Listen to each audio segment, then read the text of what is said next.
Accountability will come to order. After conferring with Chairman Comer, we agreed that today's joint hearing will operate under the rules of the House Committee on House Administration. I note that a quorum is present. Without objection, the chairman may declare recess at any time. Also, without objection, the meeting record will remain open for 5 legislative days, so members may submit any materials they wish to be included therein. I'll now recognize myself for the purpose of making an opening statement. I'd like to thank Chairman Comer and members of the Oversight and Accountability Committee for joining today's Committee on House Administration for our joint hearing. This is the third full committee hearing in the Committee on House Administration's American Confidence and Election Series, leading up to the reintroduction of the American Confidence and Election Act, or the ACE Act. The ACE Act is the most conservative election bill to be considered in the House in over 20 years. It works to boost voters' confidence and uphold the Constitution by ensuring states maintain primary control over elections, not the federal government. This is in stark contrast to House Democrats' efforts the last 2 Congresses, which would have nationalized our election system and centralized it in Washington, D.C. Voters' confidence in our election system isn't a partisan issue, and I'll note that voters from both parties have had questions in the past. The ACE Act will equip states with voluntary tools that they can implement to boost voter confidence and strengthen election integrity. However, while the Constitution clearly reserves power over our elections to the state, it explicitly gives Congress the responsibility to ensure the District of Columbia is governed effectively, including elections.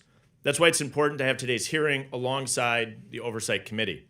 The goal of today's hearing is to discuss how we can ensure elections and boost voter confidence in the District of Columbia by implementing key election reforms outlined in the ACE Act. For years, D.C. elections have been mismanaged.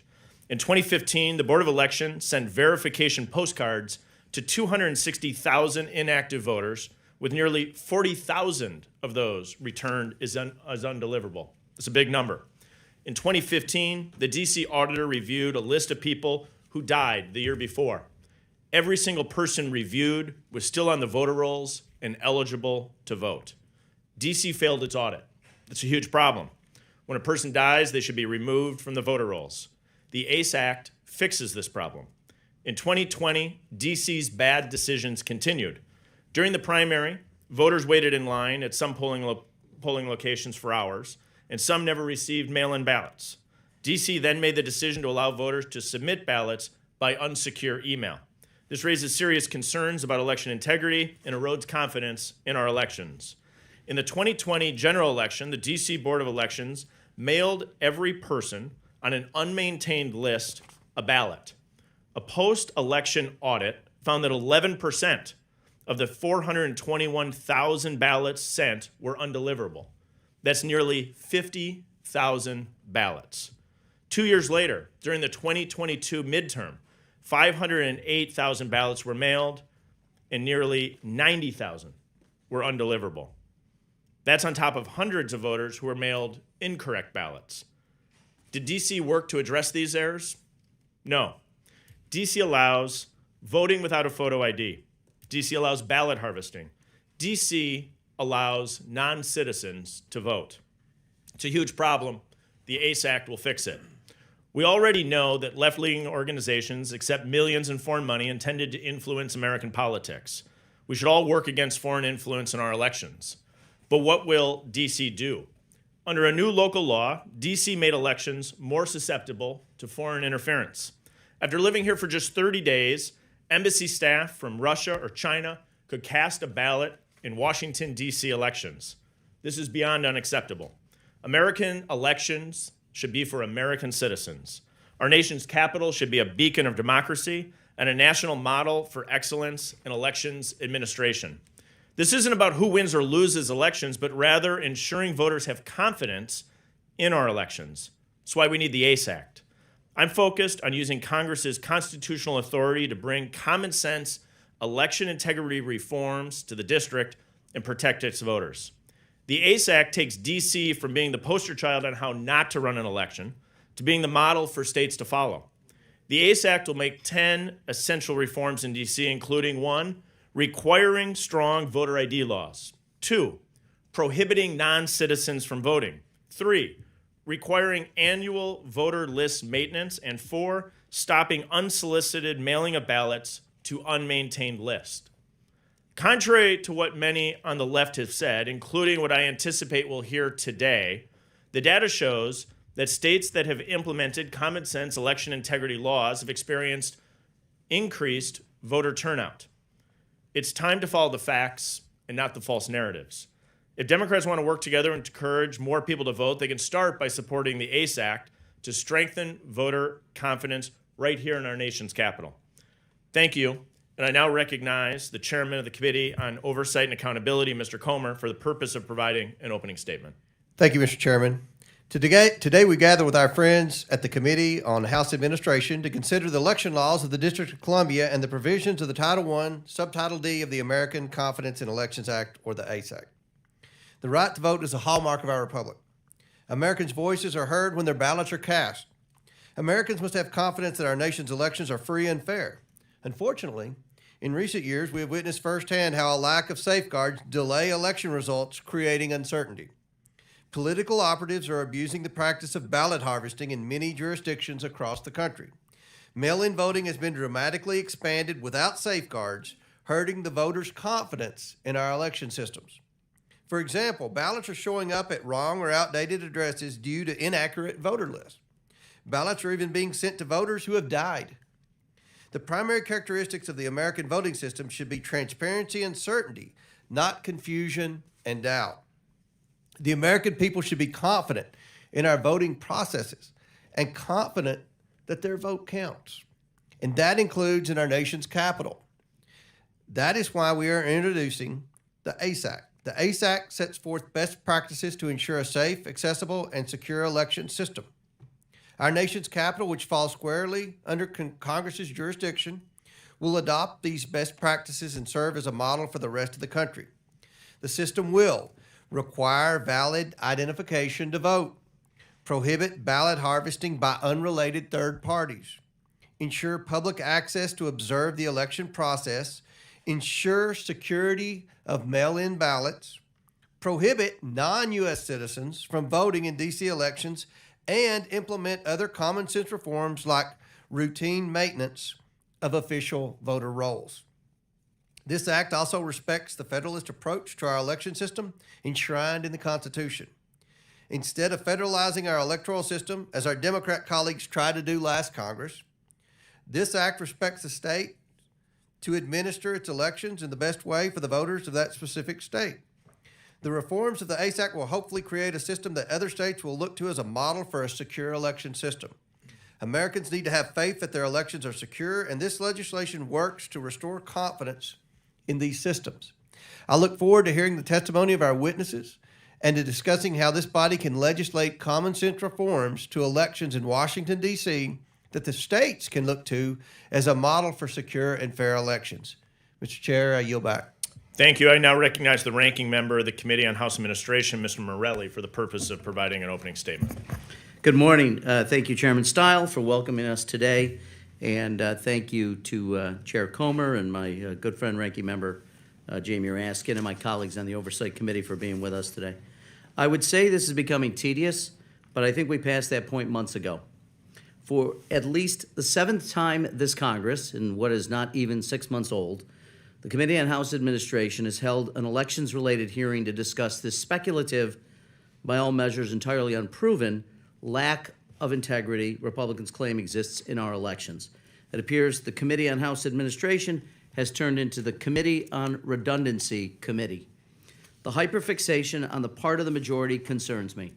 It concerns me because it appears my Republican colleagues refuse to believe the overwhelming conclusion reached by nonpartisan experts by multiple presidential administrations, including the Department of Justice under former President Trump, and by scores of witnesses under oath in front of congressional committees and grand juries, our elections are secure. Instead, the majority has taken us deeper down a rabbit hole, desperately seeking some justification for their unpopular policies that would restrict access to the ballot. Today, they have really gone off the deep end. Our colleagues in the majority have brought in our friends from the Committee on Oversight to see if maybe some new faces can help them find what the Trump Department of Justice, the FBI, thorough investigations and audits in Democratic and Republican-led states, federal and state courts across the country, and the Committee on House Administration have all failed to find any evidence at all that our elections lack integrity. But today's hearing is even more cynical than past because it has the voters of Washington, D.C., who already lack full voting representation in Congress in its crosshairs. I want to be absolutely clear. Elections in Washington, D.C. are among the most accessible and democratic in our country. They are also among the most secure. The Conservative Heritage Foundation's election fraud cases database lists zero, let me repeat, zero instances of voter fraud in Washington, D.C. since 1979. But if we're being honest, this hearing's not actually about Washington, D.C. This hearing and the entire ACE Act is about giving Republicans a platform to impose extreme restrictions on voters across this country. They know how unpopular these policies are. They also know these extreme restrictions are necessary for them to succeed electorally. Because Republicans would prefer a world in which fewer people can easily vote, especially people they believe will not support their party's agenda. Perhaps instead of trying to disenfranchise voters, they should spend more time trying to make themselves more appealing to a broader swath of Americans, which might best explain why they've lost every presidential popular vote since 1988 but one. For the Republican majority, these hearings about so-called election integrity are about the past, about how they cannot publicly accept the outcome of the 2020 election, even though they know it's the truth. But for Democrats, ideas about voter access and voting rights are about the future. These are two different views of the world. One is cynical and seeks to exclude and impede, to build barriers and keep voters out of the voting booth. The other, the one House Democrats hold dearly, is aspirational, optimistic, and inclusive. We have a vision of the Constitution so many Americans have embraced since before the Civil War. Americans who saw the urgent necessity of extending the right to vote to formerly enslaved people, to women, and to so many others. Americans who labored and organized and fought to realize that vision. My community of Rochester, New York, is an essential part of that legacy. The home and burial place of Frederick Douglass, who wrote the North Star from Rochester, New York. It's the location of Susan B. Anthony's historic vote in 1872's presidential election, where she was arrested for trying to participate in our democracy. House Democrats are proud to continue in this tradition, to walk the long but always righteous path toward real, full enfranchisement that so many throughout our nation's history have walked before. It's disappointing that our Republican colleagues have chosen a very different path. Thank you, and I yield back. The gentleman yields back. I now recognize the ranking member on the Committee on Oversight and Accountability, Mr. Raskin, for the purpose of making an opening statement. Chairman Stile, thank you very much. Good morning to you and Chairman Comer, and to my friend, Mr. Morelli, the ranking member of House Admin. Good morning, everyone. What do you know? It's been more than a week, so it must be time for another hearing designed to inflict insult and injury on 700,000 disenfranchised Americans living in the nation's capital. Not only do our esteemed GOP colleagues want to block the statehood drive of our fellow Americans from Washington, D.C., and permanently deny them voting representation in the United States Senate and the United States House, not only do they want to roll back home rule, micromanage the D.C. Council, and blame them for the problems caused by their second-class political status, now they want to lecture them about democratic elections and voting rights while making it far more difficult for D.C. residents to register and to vote in the elections that they do get to vote for the few offices open to them, like D.C. Council, School Board, and Mayor. So while the GOP is pushing the ACE Act to empower states to clamp down on voting rights nationally, they also seek to directly impose this extreme anti-voter, anti-democratic legislation as a political straitjacket on the people of Washington, D.C. While Republicans claim to be advancing election integrity, the bill's obvious aim is to disenfranchise people and to make it more difficult to vote. And there's a history of this. In Democracy in America, Tocqueville observed that democracy in our country is always either shrinking and constricting under attack, or it's growing and expanding. And surely it's time for us to get back on the growth track and to stop these assaults on voting rights. But Republicans have thrown away the legacy of President Lincoln and now embrace the big lies and electoral corruption and manipulation of Donald Trump, who runs their party like an authoritarian cult of personality. Instead of bringing the people of Washington, D.C. into the Union on an equal footing with the people of the 50 states, They seek to bring the disenfranchisement and political marginalization afflicting D.C. to people all across America with their proposals for tactical voter suppression, election repression, and registration depression. And what's the justification for their sledgehammer attack on local elections in Washington today? There is none. D.C. already has free, fair, and secure elections for the public offices that are open to the people. In fact, D.C. has some of the most accessible and secure elections in the country. Through its pro-voter laws, D.C. has one of the highest registered voter rates in the country. And the local non-citizen voting policy identified by the chair is just for local elections, not for D.C.'s non-voting delegate in the House of Representatives. And this policy, by the way, follows up upon what was a central article of faith for the Republican Party in the 19th century, that people who come to the country as immigrants who are on the pathway to citizenship should have the right to vote and participate in local and school board elections. And I would refer to my friend from Wisconsin, a unanimous decision of the Wisconsin Supreme Court in 1863 called In Re Wayletz, unanimously upholding Wisconsin's longstanding practice of granting non-citizens the right to vote at every level of government in Wisconsin. And of course, President Lincoln, if you studied history, was a great champion of giving non-citizens the right to vote in our country, which is why a lot of people, his opponents, anti-immigrant opponents, argued that he was in public office illegitimately because of the immigrant vote in Illinois, Wisconsin, and New York. But in any event, the Heritage Foundation's election fraud cases database identifies 0 instances of voter fraud in Washington, D.C. since 1979. That's no election fraud in the nation's capital in the last 44 years. And D.C.'s very strong pro-voter, pro-registration policies are clearly conducive to election integrity and have not led to any episodes of voter fraud that I'm aware of, but perhaps the majority has some in mind.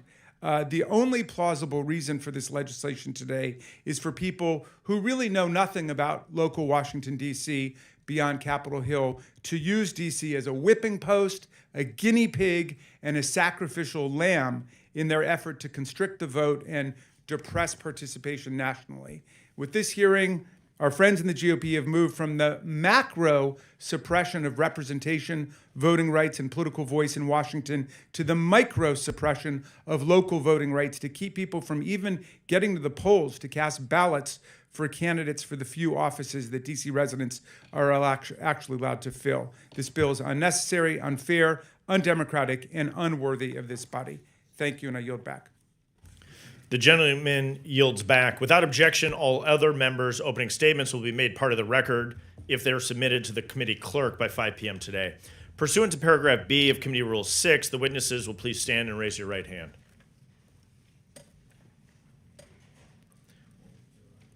Do you solemnly swear or affirm that the testimony that you're about to give is the truth, the whole truth, and nothing but the truth, so help you God? Let the record show that the witnesses have answered in the affirmative and may be seated.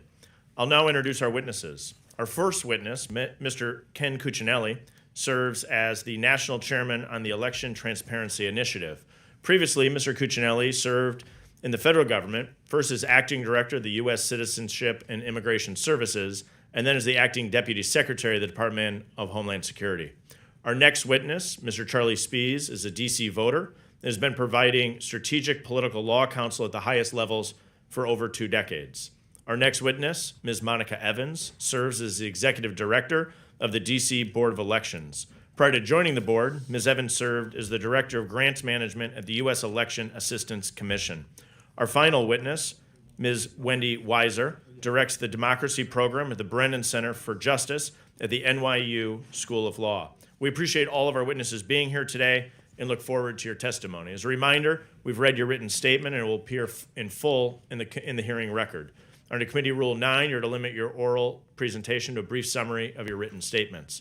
I now recognize Mr. Cuccinelli for 5 minutes for the purpose of making an opening statement. Chairman Steele and Comer and Ranking Members Morelli and Raskin, I'm Ken Cuccinelli, and Chairman of the Election Transparency Initiative, where we work every day to help improve the transparency, security, and accessibility of elections in every state so that every American, regardless of color, creed, or party affiliation, has confidence in the outcome of every election. Top of mind for today is the reintroduction of the ACE Act, which we support, and its second pillar concerning the election administration in the nation's capital. Obviously, Congress can do this under Article 1, Section 8, Clause 17, which gives Congress power to exercise exclusive legislation in all cases whatsoever over the district. The ACE Act, which features a host of state-based election integrity reforms that Congress can enact at their discretion, preserves this constitutionally prescribed balance by requiring reforms in D.C., but allowing states to choose. Let me be clear, the ACE Act does not mandate changes to state election laws, and this is an important factor in ETI's support for the ACE Act. We view Congress in a role similar to a state legislature as it relates to the nation's capital, but only the nation's capital. D.C. should be the gold standard for fair and honest elections in which every legal vote is cast and counted openly, equally, and with the highest standard of integrity. But how is the administration of D.C. elections going? Well, these distressing details are contained in my written testimony, and the chairman walked through some recent examples. But without question, D.C. elections are in profound disarray and have been poorly administered. Thankfully, Congress can and should exercise its responsibility over D.C. to repair its self-inflicted broken system. Current D.C. election laws are fraught with a host of anti-election integrity procedures and practices which unfortunately do more to sow doubt, confusion, and mistrust than they do to inspire confidence. For example, same-day voter registration and automatic voter registration. And I would stress, registering to vote should be an affirmative act taken by an elector, not an automated command between differing systems and databases.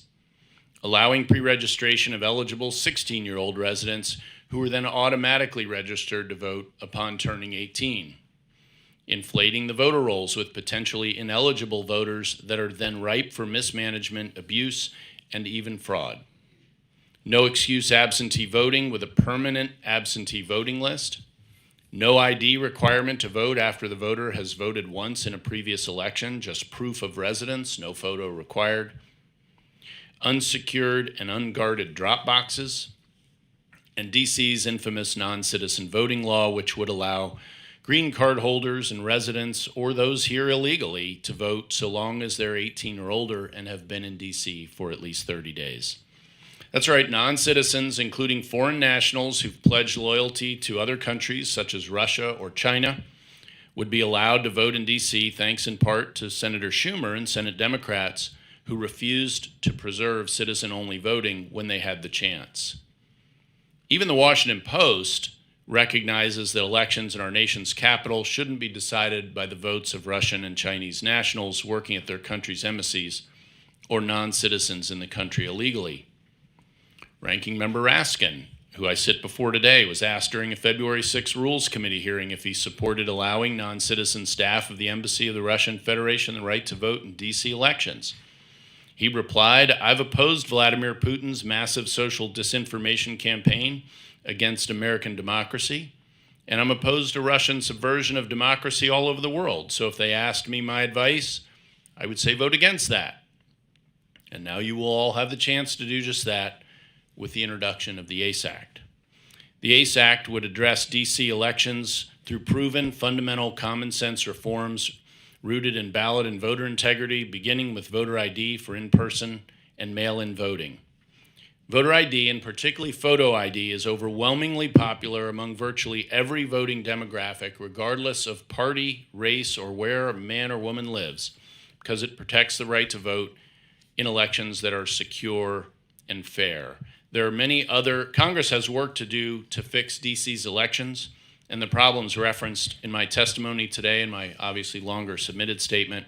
These problems are America's problems, and the Election Transparency Initiative stands ready to assist in fixing them so the barriers to honest and accurate elections are replaced with those helping to guarantee certainty, trust, and confidence. Thank you. Thank you, Mr. Cuccinelli. Mr. Spies, you're now recognized for 5 minutes. Thank you, Chairman and distinguished members. My name's Charlie Spies. I'm in the political law practice at the Dickinson Wright Law Firm and have spent the past 25 years as an attorney in the election law arena. I've served as counsel to the chairman of the FEC, election law counsel for the RNC, counsel to the DC Republican Party, and have done election law work in over 30 states. My wife and I are DC residents, and I've worked on multiple challenges before the DC Board of Elections. If we can get reforms correct in DC, it will be a model for states around the nation. We are facing a crisis of voter confidence in this country, with polls demonstrating that 37% of Democratic-leaning voters and 71% of Republican-leaning voters share concerns about the election system. I want to be very clear. Free, fair, secure, well-run, and transparent elections are a cornerstone of, and certainly not a threat to, democracy. Laws that create safeguards to ensure every legal vote is counted and increase transparency are not, to quote inflammatory rhetoric, so-called Jim Crow 2.0. Effective election integrity efforts are not tedious, but instead they are important to increase confidence in our electoral process, which also results in increased voter participation. Georgia and Florida recently passed common sense reforms similar to the ACE Act here, and the result has been more participation and more confidence in the outcome of their elections. The ACE Act will implement basic election reforms while also supporting states' rights to manage their own election processes by making DC into a model for fair, secure, and transparent elections. The two key principles of the ACE Act that will improve voter confidence are tools to make elections more effectively run and making elections more transparent. Locally, the challenges with the administrations of elections in DC have been outlined by the chairman and Mr. Cuccinelli. The second component to improve voter confidence is transparency, which must include meaningful observation of all aspects of the voting process. Multiple states recently used the pretext of COVID to thwart election observation efforts, and when you don't let poll workers see what's happening, then they aren't going, or you don't have security or cameras on drop boxes, then people are going to question the process. Transparency demonstrates that the process works and uncovers issues to be remedied in a timely manner. For example, Florida saw huge electoral turnout across all demographics in 2022 after implementing similar reforms to the ACE Act, and that should be our goal with DC reforms also. The ACE Act contains numerous provisions to ensure DC elections are well-run and transparent, cleaning up voter rolls, adding voter ID requirements, prohibiting ballot harvesting, ending non-citizen voting, and expanding effective election observation. Despite dishonest and divisive cries of voter suppression, the American people overwhelmingly support common sense reforms like this to the election process. Most of the reforms in the ACE Act have been tried in Florida and Georgia, and Florida's SB 90 was a model for many of these of the safeguards. The fact is that in Florida, despite assertions of suppression, in 2022, turnout among all demographics was up, and the Court of Appeals for the 11th Circuit recently upheld the challenge provisions of it.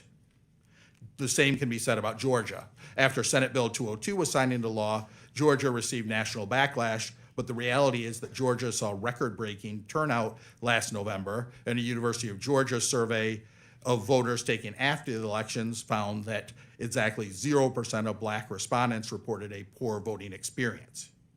I'm focused on Florida and Georgia because the ACE Act is based upon their common sense reforms, and by bringing those here to Washington, D.C., we can use it as a model for reform around the country.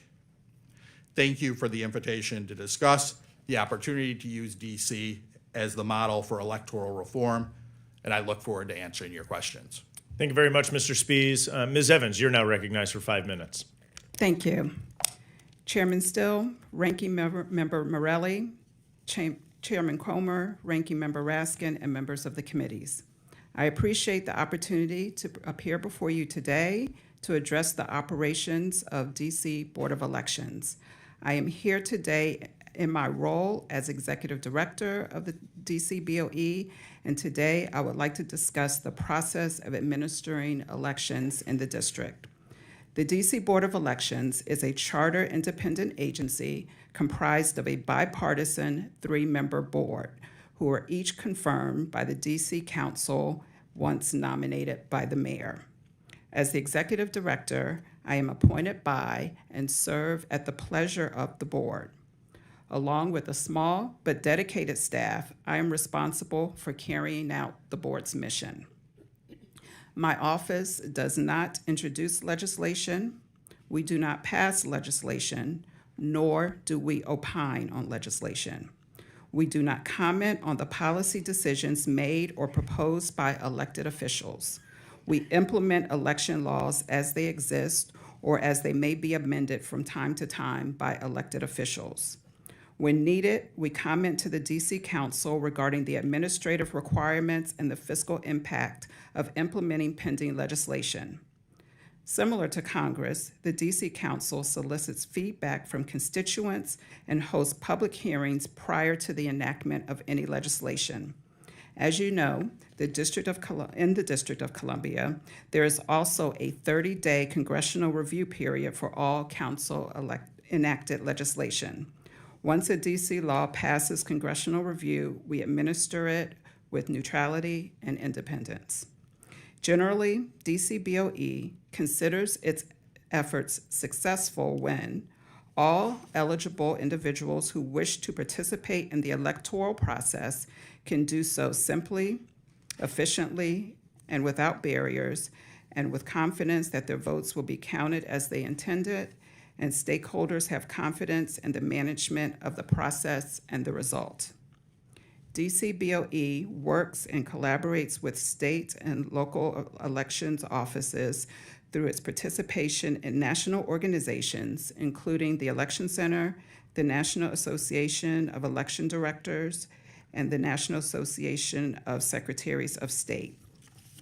DCBOE interacts with the Election Assistance Commission. Our collaboration with the Federal Voting Assistance Program is to implement the online voter registration and absentee ballot request system for military and overseas voters. We are also pleased to work with interjurisdictional efforts that help us maintain our voter registration lists. Through the Electronic Registration Information Center or otherwise, our goal is simply to maintain accurate voter rolls in our jurisdiction, which is relative to states more transient and constantly in motion. We ensure the integrity of every election by putting measures and safeguards in place that warrant confidence in the elections process. We are transparent with our operations, and our reports are published on our website. Our operations are open and accessible to members of the public. Prior to each election, DCBOE conducts logic and accuracy testing that is designed to verify the ballot counting program, prepare voting equipment, and certify that the voting equipment properly reads and tabulates votes. Tests are conducted prior to every election and may be observed by members of the public. Further, DCBOE conducts a manual audit after primary and general elections. Members of the public are able to observe and verify that votes are correctly classified and tallied. The audit report must be completed before election results are certified. We conduct 100% signature verification on all returned mail ballots.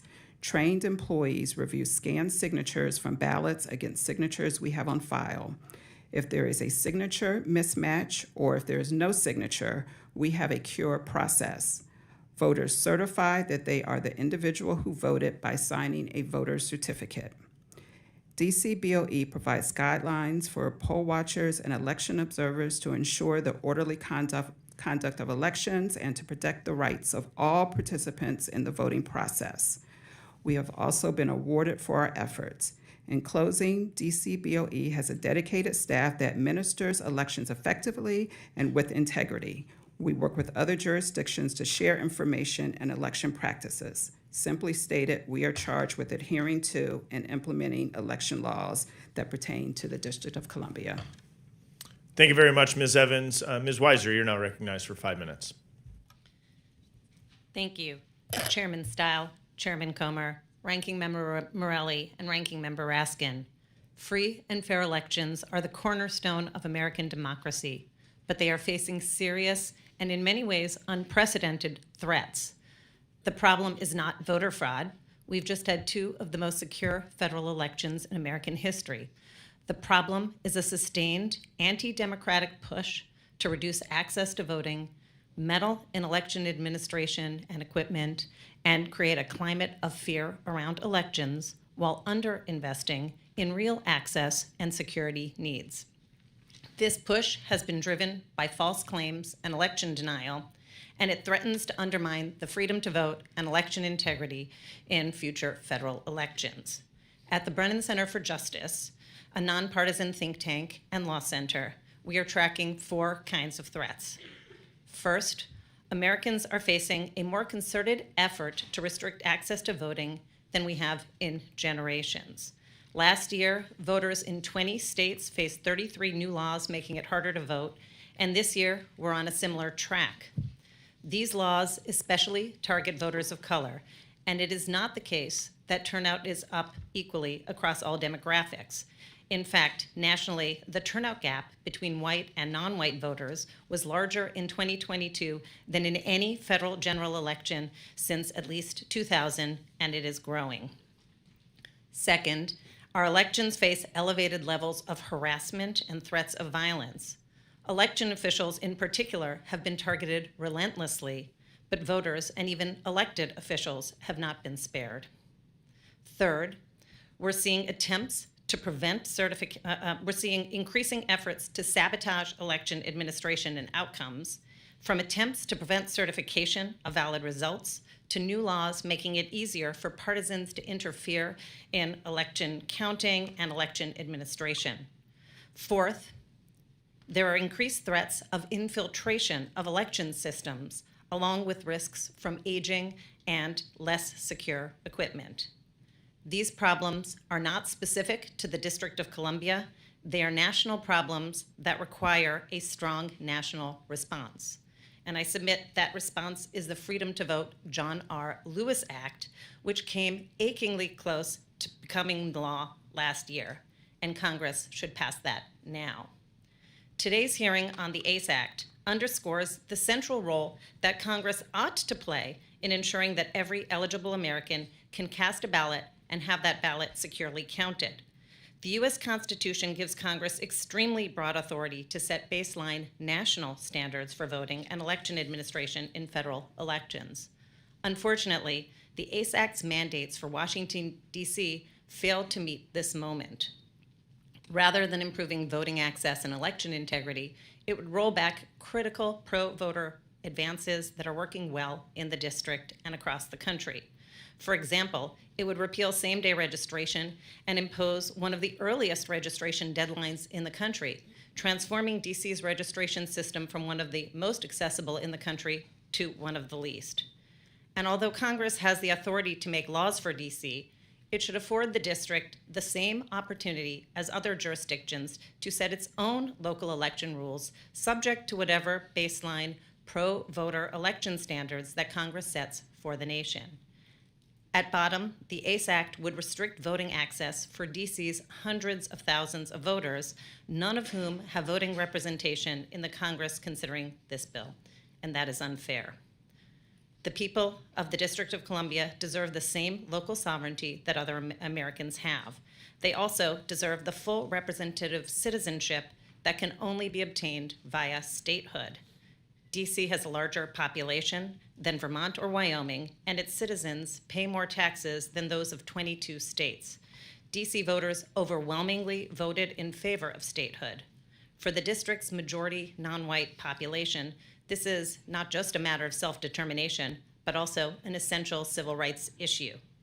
So rather than focusing solely on DC and trying to make the district a model for others, we urge Congress to address the urgent threats facing our national elections.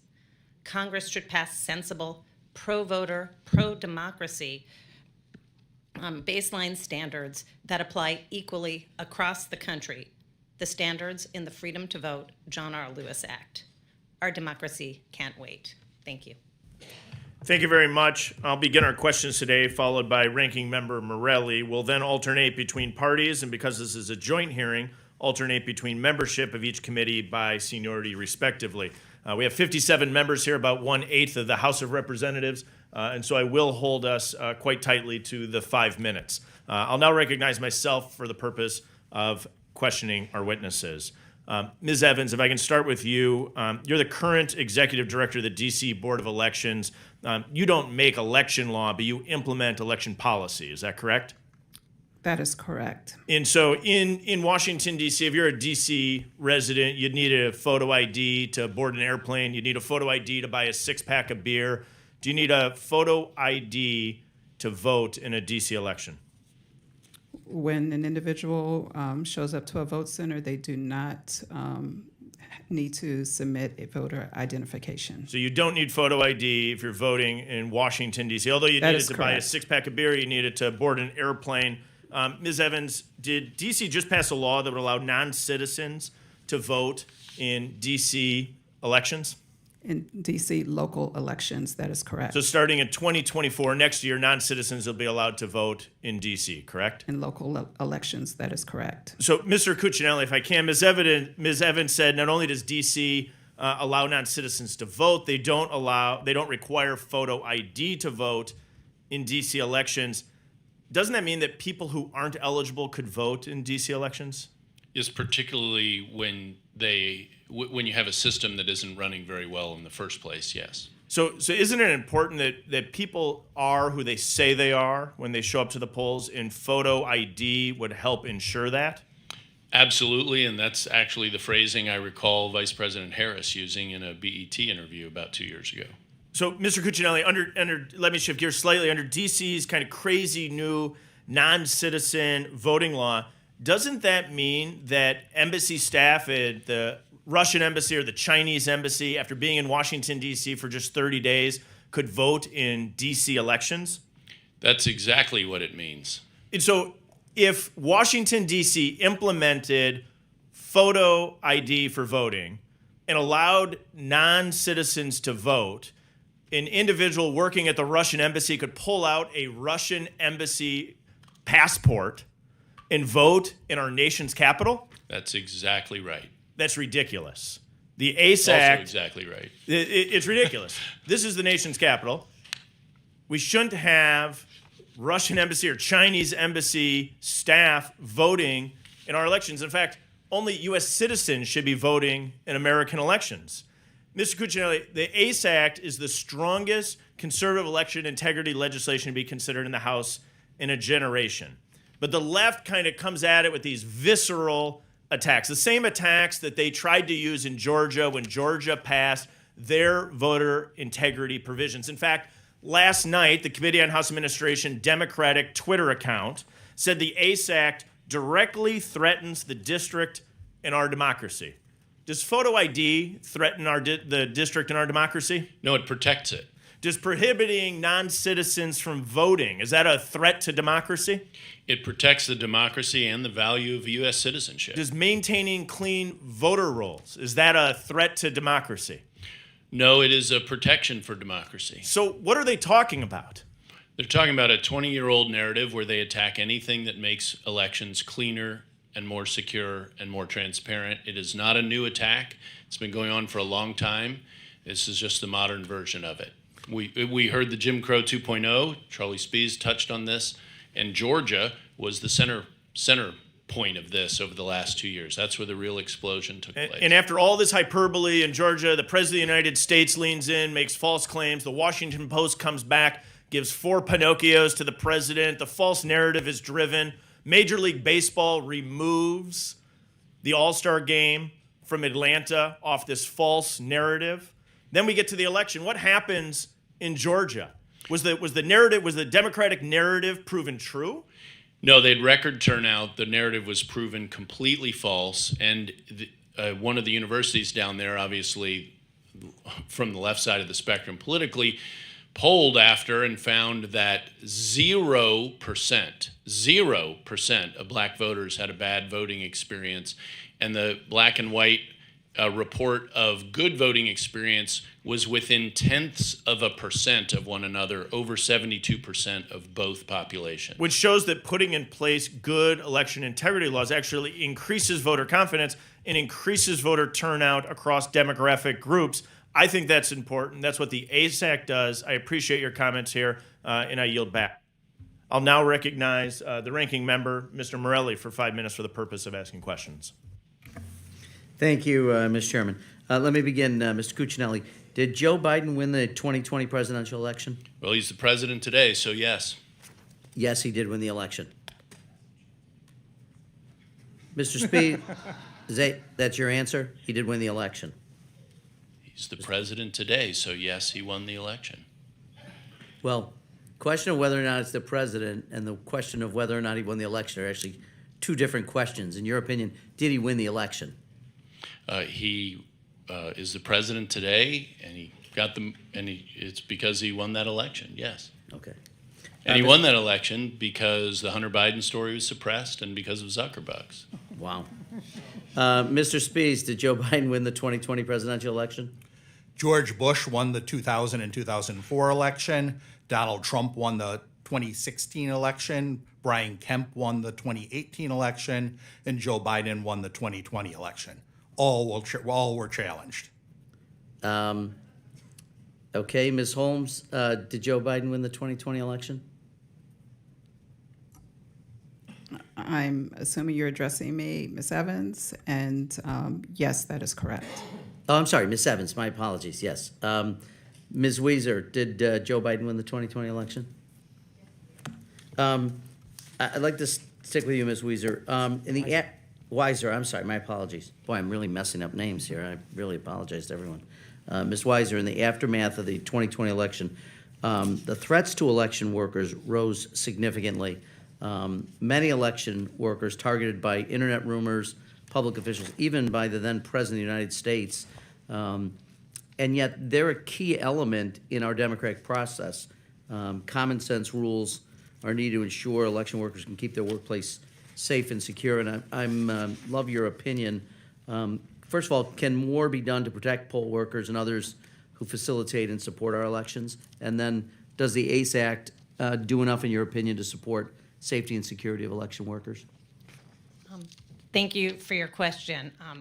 Absolutely, more can and must be done to protect election workers in America. The Brennan Center has been actually surveying local election officials for the past several years, and we have documented an alarming spike in threats and harassment of election officials.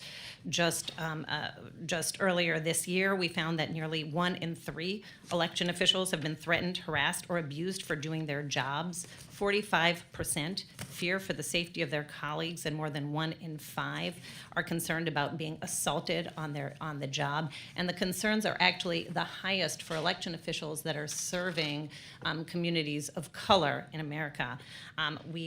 In addition to facing these threats, they have too few resources to address it. And across the country, election officials are reporting that they do not have the resources to ensure the physical safety and security of their election workers, of their polling places, and of their homes. We've estimated, and this is something that Congress can assist, but in addition, we need to have clear standards that ensure that election officials have the same protections as voters and others against harassment and intimidation. We need to protect their privacy and against doxing, and we need to have baseline national standards that actually reduce the incentive to threaten and harass election officials and depoliticize election administration. These are critical reforms, most of which are in the Freedom to Vote John R. Lewis Act. They are not in the ACE Act, which doesn't at all address the safety concerns of election officials. To the contrary, actually, it has some provisions that increase risks of election officials by empowering partisan polling place observers and preventing election officials from being able to manage polling places to ensure the safety of election workers in the polling places. Thank you. Mr. Cuccinelli, the subject of the hearing concerns the confidence of American public in the in the integrity of election process. And I believe Americans, if they have any reason to be concerned, it would be about the efforts of the former president to overturn a fair and legitimate election to retain power and stop the peaceful transfer of power, which has been so fundamental to American democracy. Richard Donahue served as the second highest ranking official at the Justice Department during the Trump administration. He testified under penalty of perjury about a conversation former President Trump had with you on December 31st, 2020. Testified the president asked you whether the Department of Homeland Security could seize voting machines.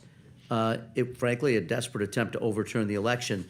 I note that my colleague, Ms. Torres, has asked about your response, which is at significant odds with the testimony under perjury. I look forward to your response to her questions. The gentleman yields back. The chairman of the Committee on Oversight, Mr. Comer, is now recognized. Thank you. Mr. Cuccinelli, you've already stated that you are like a majority of Americans. You oppose allowing non-U.S. citizens the right to vote. Is that correct? Absolutely. On January 31st of this year, I introduced House Joint Resolution 24, a resolution disapproving the D.C. Council's bill to allow non-citizens to vote. Mr. Cuccinelli, would you have supported this bill? Absolutely. I'm glad you say that. I'm also glad that 42 of my Democrat colleagues agreed with you and voted in favor of that legislation when it passed the House on February 9th. Mr. Cuccinelli, do you agree that allowing foreign nationals, including foreign nationals from countries that are openly hostile to the United States, to cast votes in the municipal elections of our nation's capital pose severe security risks? I certainly do, and find it a rather brazen invitation to foreign interference in a local election. You know, I have to state this, Mr. Chairman, the D.C. mayor and city council members play a crucial role in emergency preparedness for the city. And now foreign nationals will have a say in who holds those elected positions. That's something that we should all be very concerned about. Mr. Cuccinelli, Title I, Subtitle D of the ACE Act would prohibit a non-citizen from voting in a D.C. election. Do you support such a provision? Absolutely. So the ACE Act uses what it considers to be best practices and implements them within the district, which falls under the jurisdiction of the U.S. Congress, to have our capital become a poster child for safe, secure, and accessible elections. Mr. Cuccinelli, do you believe the reforms contemplated by the ACE Act would bring us closer to this goal? Much closer, yes, Congressman. Thank you. Mr. Chairman, I yield back. The gentleman yields back. Mr. Raskin, the ranking member on the Committee on Oversight, is recognized for 5 minutes. Thank you. I'm charmed by my colleagues' sudden interest in Russian subversion of American elections, something that they used to describe as the Russian hoax. If only they had shown a fraction of the interest in stopping Donald Trump's sellout of the American government to Vladimir Putin on everything from NATO to Syria to Ukraine, as they're showing about the possibility that a handful of Russian diplomats could sway an advisory neighborhood commission election in DuPont Circle, America would be in a much stronger position today. Mr. Spies, several provisions of the ACE Act seek to shield or limit donor disclosure, masking the true source of funding in our elections and hampering the ability of the FEC to enforce the foreign national prohibition. The ACE Act could lead to millions of dollars in hidden foreign spending hitting our airwaves and influencing our elections. Now, I want to talk about this kind of foreign interference. As you know, it's unlawful for any person to solicit, accept, or receive a contribution or donation from a foreign national. Do you agree it's important to ensure that foreign nationals do not make a contribution or donation of money or something else of value in connection with a federal, state, or local election? Yes. And you are counsel to the super PAC Right to Rise USA, is that right? Yes. In matter under review 7122, the FEC fined Right to Rise USA and America Pacific International Capital, APIC, a California corporation controlled by two foreign national Chinese citizens, $940,000, at the time the third largest penalty the FEC had ever issued. The penalty followed reporting that identified two illegal APIC donations totaling $1.3 million to Right to Rise. Now, as I'm sure you remember, Mr. Spies, you were also fined by the FEC in this matter as the treasurer of Right to Rise. This incident is a concrete example of actual foreign interference in our elections. Shouldn't Congress be doing everything in its power to stop concrete actual foreign interference, like strengthening the ban on foreign national money and promoting disclosure of the true sources of election-related spending? Almost everything you just stated there was factually incorrect. I would suggest the staffer who wrote that for you should research what happened there. Long story short, what you're talking about is an American subsidiary under the control of U.S. citizens that gave money to a super PAC. Everybody, including So what was on the fine commission, for? There was a conciliation agreement, which means that you settle with the commission, and the PAC paid Because of foreign money, right? It was not. It was never foreign money.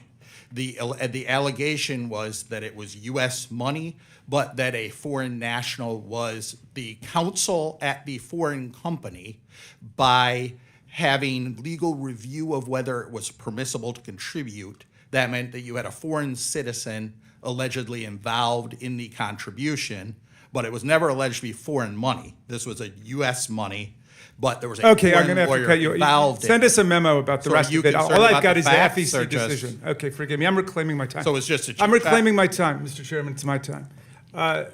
Ms. Weiser, we just went through the unprecedented agony of a president of the United States trying to overthrow a presidential election, trying to get the vice president of the United States to step outside of his constitutional role and to declare the president who lost the victor in the election. We heard people not far from here chanting, "Hang Mike Pence," driving him out of the body. There was an attempt to substitute the loser for winner in a presidential election. We experienced a violent insurrection. There have been hundreds of convictions. People have just been convicted of seditious conspiracy, which means conspiracy to overthrow the government. And now, instead of dealing with that reality, which poses a serious threat to the Union, a dagger pointed at the throat of the United States of America, instead our colleagues come forward with legislation to try to impose a photo ID on local elections in the District of Columbia. Do you see something as strange or perverse about this response to the actual threats to democracy in America? Thank you for your question. I do agree that the ACE Act does not address these critical threats that are urgent and that Congress needs to address as quickly as possible heading into federal elections, and instead focuses on actually rolling back voting rights solely in the District of Columbia.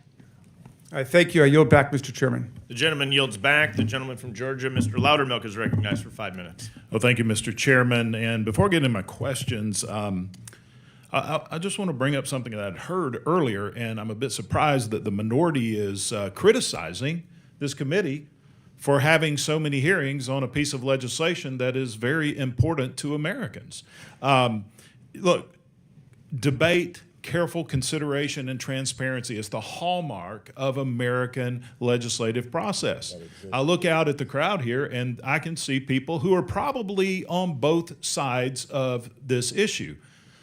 However, it's testimony that this many people are here to hear logical debate and consideration. Now, I probably shouldn't be surprised because in the last Congress, this committee was handed an 884-page election overhaul bill that was rushed through by the Democrats.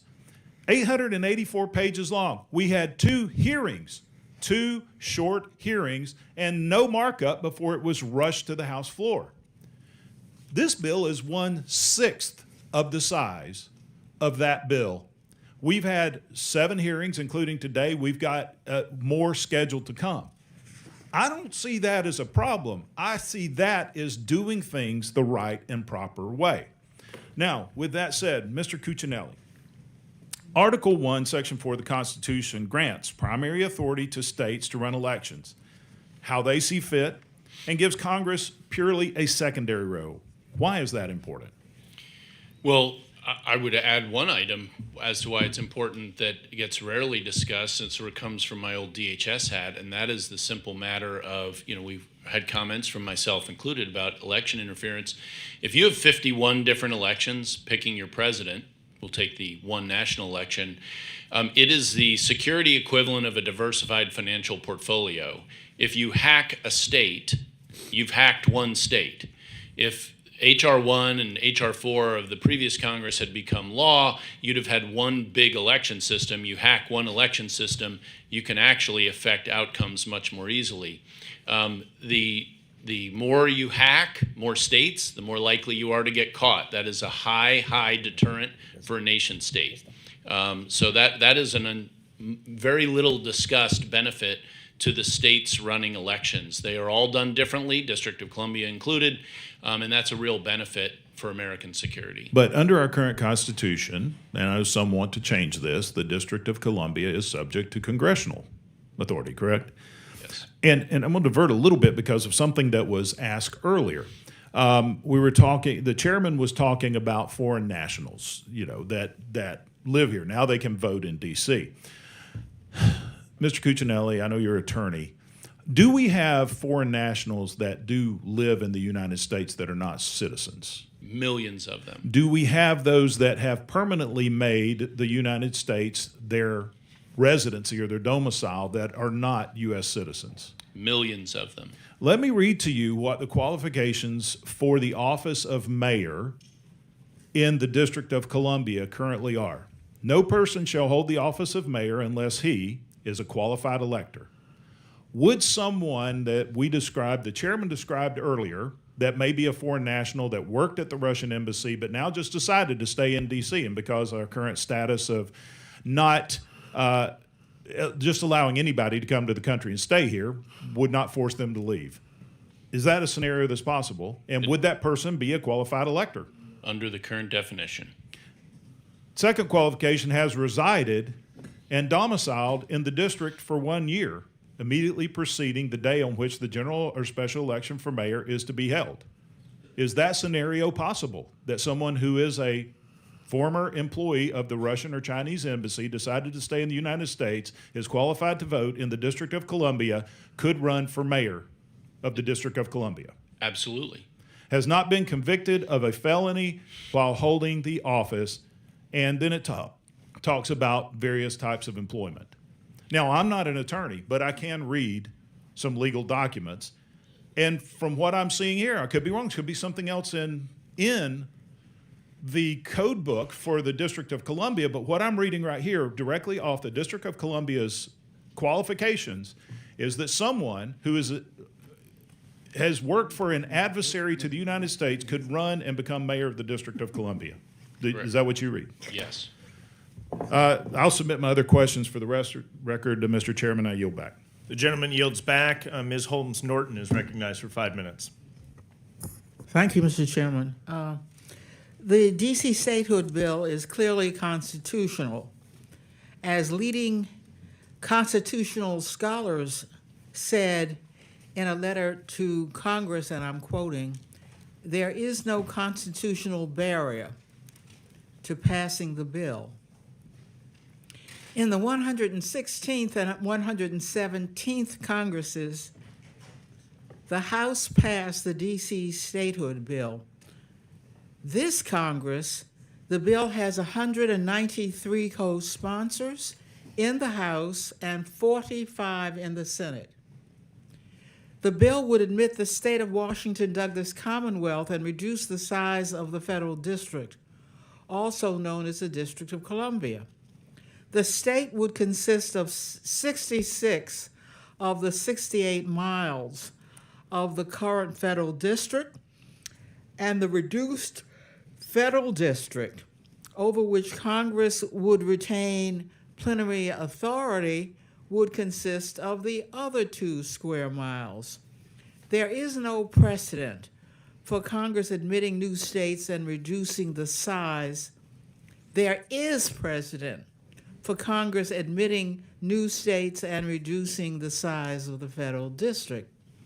The Constitution's admissions clause gives Congress the power to admit new states. Congress has admitted all 37 new states into the Union by simple legislation since the original 13 states.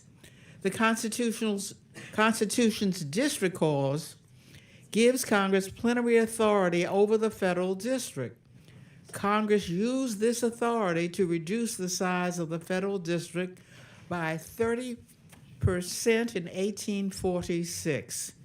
Not only is the D.C. statehood bill constitutional, the state of Washington Douglas Commonwealth would meet the three traditional criteria Congress has used in evaluating prospective states, namely support for statehood, commitment to democracy, and sufficient population and resources.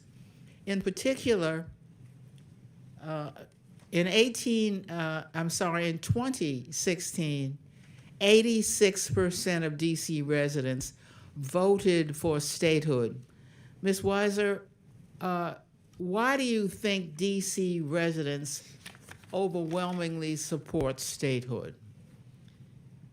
Thank you very much for your question. DC residents, like all citizens, desire and deserve political self-determination, a say over what happens in their community, and a voice in the national government over what happens in the country as well. There is nothing preventing Congress from passing legislation tomorrow to admit the state of Washington Douglas Commonwealth other than partisanship, spurious and spacious arguments, and dog whistles, like the statement from a Republican senator that the new state, which would be majority black and brown, would not be, and I'm quoting, a well-rounded working class state, end quote. I urge my colleagues to pass the DC state bill and to keep their hands off of DC. Will the gentlelady yield? I yield to the gentleman from Maryland. Thank you kindly, Ms. Norton. I just wanted to correct the record about this. Mr. Spies seemed to deny what I had asserted. I'd like to submit for the record the conciliation agreement in the matter of Right to Rise USA, which specifically says on page 4, Right to Rise USA violated 52 U.S.C. 30121A2 when its agent Neil Bush solicited a foreign national for a political contribution.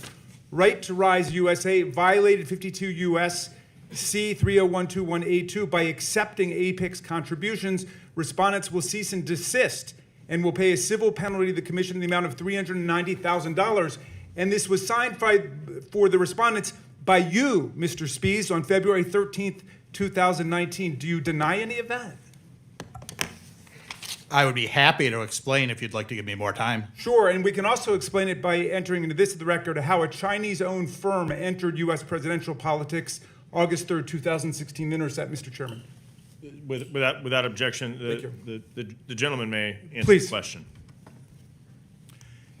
What you just read is that somebody solicited, that the conciliation agreement agreed that Mr. Bush solicited a foreign national.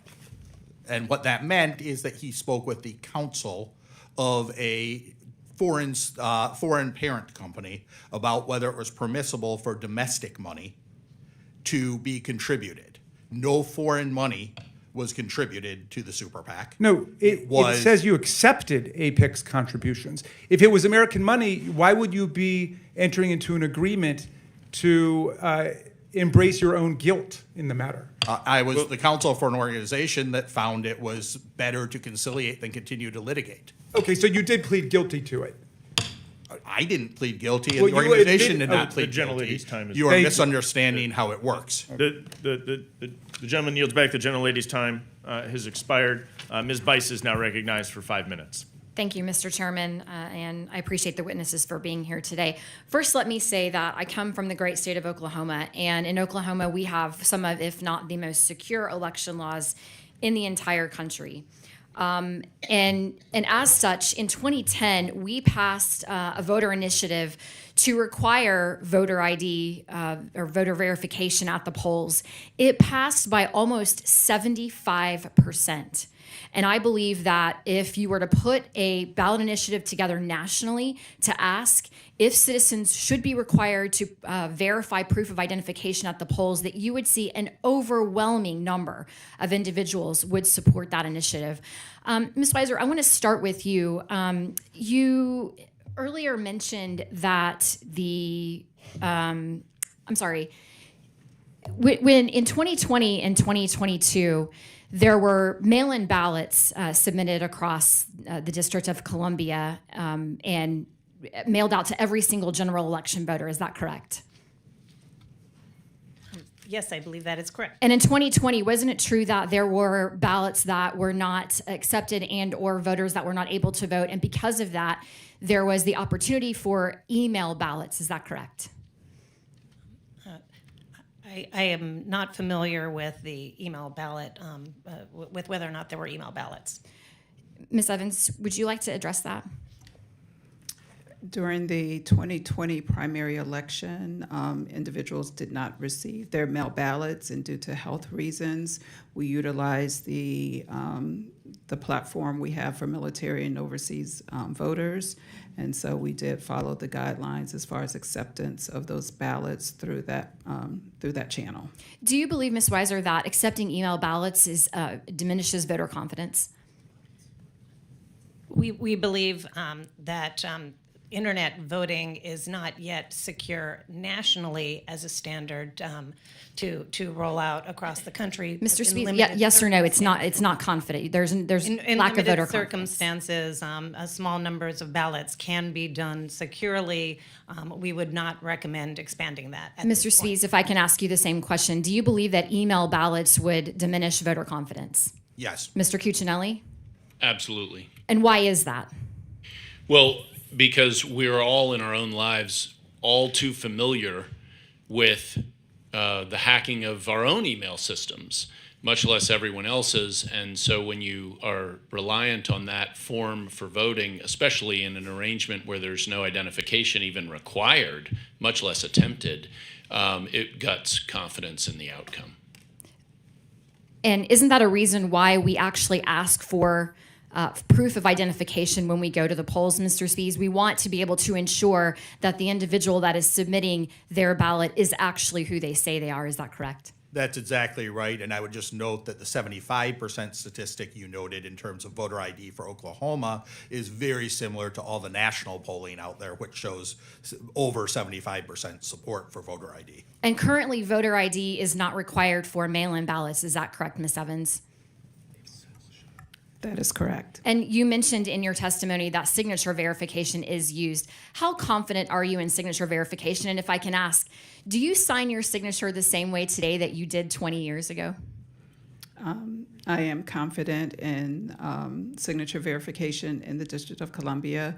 We have trained individuals who have numerous signatures for which they can use to verify. Where do you get the signature information that you're utilizing? We get some of it from Department of Motor Vehicles. We get some of it from actual voter registration applications. And when individuals vote in person, they sign the poll pads, and those signatures are captured. So we have a number of signatures we can use to verify signature. In the event that we are unable to verify signature, because as you mentioned, signatures do change over years, and if an individual cannot verify that signature, it is elevated to another level of review. If the second level of review still cannot verify, we have a cure process where we reach out to the voter and we get a signature and we get a certification that indicates that that is Thank you. My time is limited, so I want to make sure I get the last question in, and that is in regards to the mailed ballots that were done in 2020 and 2022. Every voter received a mail-in ballot for the general election, but there was a significantly high number of return ballots, 11% in 20 and 17% in 2022. What are you doing to ensure that you are providing due maintenance on the voter lists in the District of Columbia? Actually, the returned mail ballots assist us in our list maintenance process. Once we get those ballots, that will serve as the first mailer in that process, and that will lead us to our process where we can move voters to an inactive status. The gentlelady yields back. Ms. Torres is recognized for 5 minutes. Mr. Cuccinelli, during your April 27th, 2023 appearance, I asked you about your January 6th Select Committee transcribed interview, specifically about the several instances where various Trump officials approached you on the ability of the Department of Homeland Security, where you served as acting deputy secretary, to seize voting machines. This included a series of attempts, including a December 31, 2020 call, which was 58 days after the election and only 7 days before the attack on the Capitol, from former President Trump regarding seizing voting machines. You testified before the January 6th Select Committee and this committee that the former president asked you about seizing voting machines. However, your prior testimony was inconsistent with Mr. Donahue's recollection of the call from President Trump. You said that Mr. Donahue's recollection might be a misunderstanding. This committee and I look forward to hearing from you, Mr. Cuccinelli, by next Wednesday as we seek clarity about exactly when, after the election, the former president asked you about DHS authority to seize voting machines, particularly after you informed his campaign that DHS and DOJ lacked such authority. Mr. Chair, I seek unanimous consent to include the following items in the record: the Select Committee to investigate the January 6th attack on the U.S. Capitol, transcribed interview of Richard Donahue, and the June 23rd, 2022 hearing on the January 6th investigation record, both of which include former Mr. Donahue's testimony regarding former President Trump's call to Mr. Cuccinelli regarding seizing voting machines, and the Select Committee to investigate the January 6th attack on the United States Capitol, transcribed interview by Ken Cuccinelli from December 7th, 2021. Without objection. Thank you, Mr. Chair, because witnesses' credibility matters to this committee. Ms. Evans, you know, Republican majority states have shown their voter priorities. First, by redistricting practices, gerrymandering every community that does not agree with their extreme agenda. Mm-hmm. 2, shutting down polling locations in communities that do not agree with their extreme agenda. 3, purging voters simply because they missed an election. And 4, promoting disinformation in districts that are represented by members of Congress that do not agree with their extreme agenda. To all of the DC residents that are here, let me apologize to you for what has been put on the record about you and your right to be a citizen of a state, of a community where you live and pay taxes. I don't know a better example of taxation without representation than what you go through every single day under this extreme majority. Ms. Evans, please tell us a little bit about how DC makes pro-voter policies, how they put those policies in place to improve voter access, specifically how you reach out to voters who may feel disconnected when they hear disinformation and they see that there has been no progress in them being able to cast their votes for representatives that truly represent their community. Please tell us about these processes. Thank you. Our processes are really around voter education and outreach, and we have a very robust division at DC Board of Elections, and we make information available in several different formats. We use print media, we use television, radio media.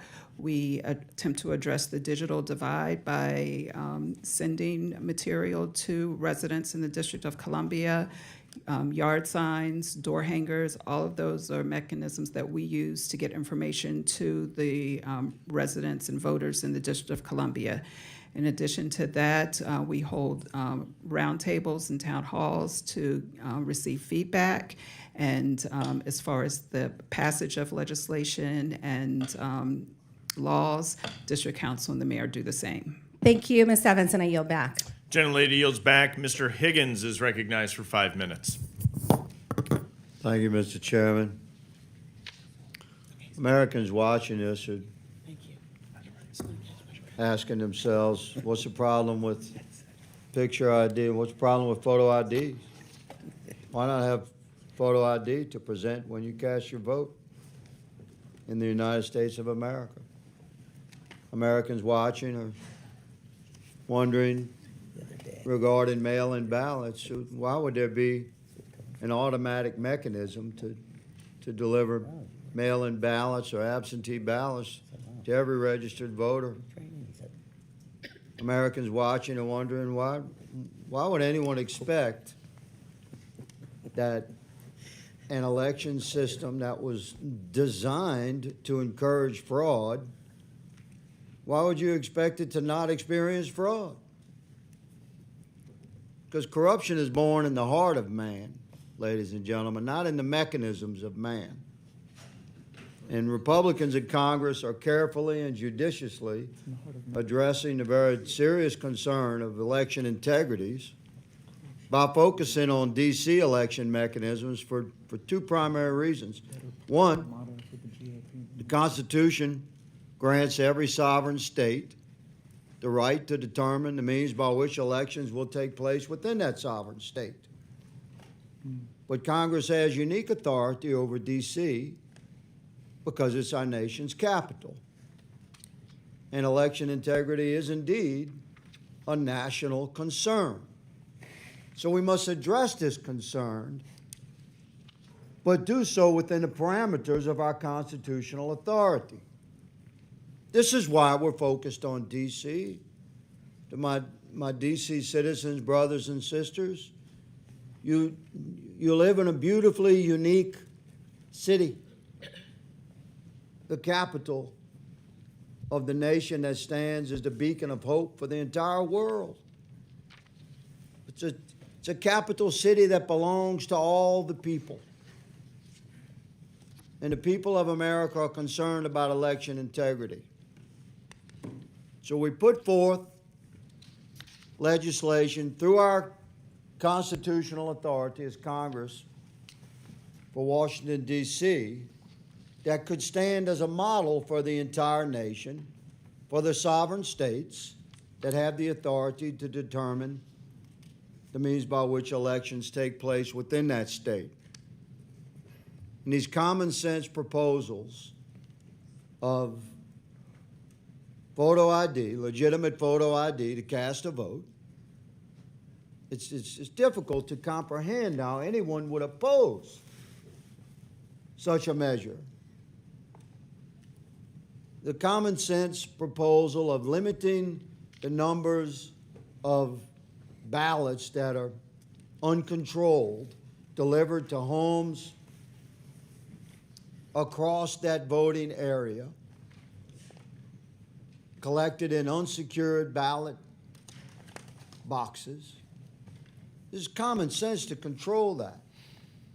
Might I suggest that we take a step back, all of us, and recognize the work that has been done by Republicans in this Congress to address this very serious issue carefully and judiciously by allowing and conducting hearing after hearing after hearing with significant debate, as one of my colleagues stated earlier. Ms. Holman Evans, you strike me as a good lady with beautiful intent to serve her community. I sense that you're very serious about doing your job, and I commend you for that.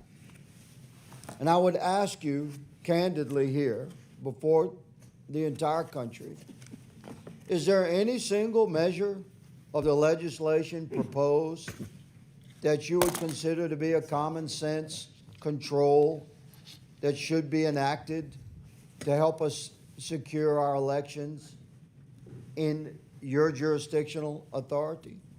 Is there any measure here?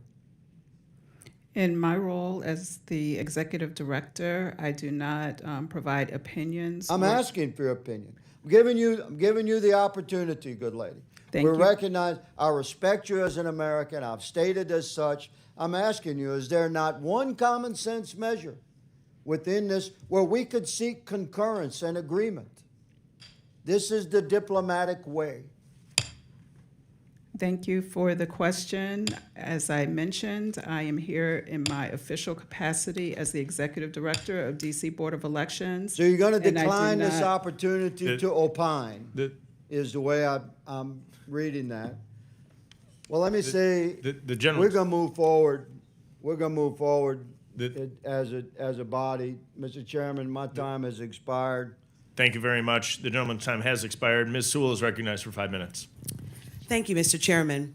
As a daughter of Selma, Alabama, and the ranking member of the Election Subcommittee on House Administration, as well as the author of the John Robert Lewis Voting Rights Advancement Act, ensuring that elections are safe, secure, and accessible is something that I take very deeply personal. Voting is the cornerstone of our democracy, and far too often, the integrity of our elections is undermined by misinformation, false claims, and voter fraud during the election administration process.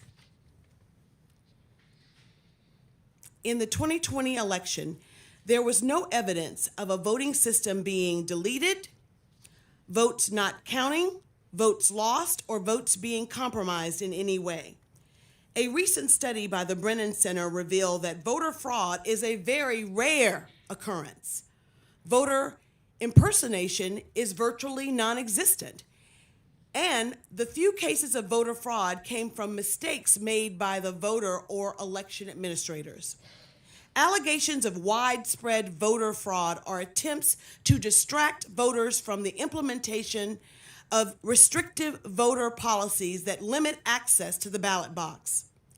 Contrary to what my Republican colleagues have asserted about the ACE bill being a model for the rest of the nation, the ACE bill is a dangerous policy that would have a severe impact on the rights of voters and on voting rights and access, especially to the District of Columbia. Washington, D.C. has the highest voter registration rate in the nation. D.C. voters can vote early, by mail, or drop ballot, or drop box.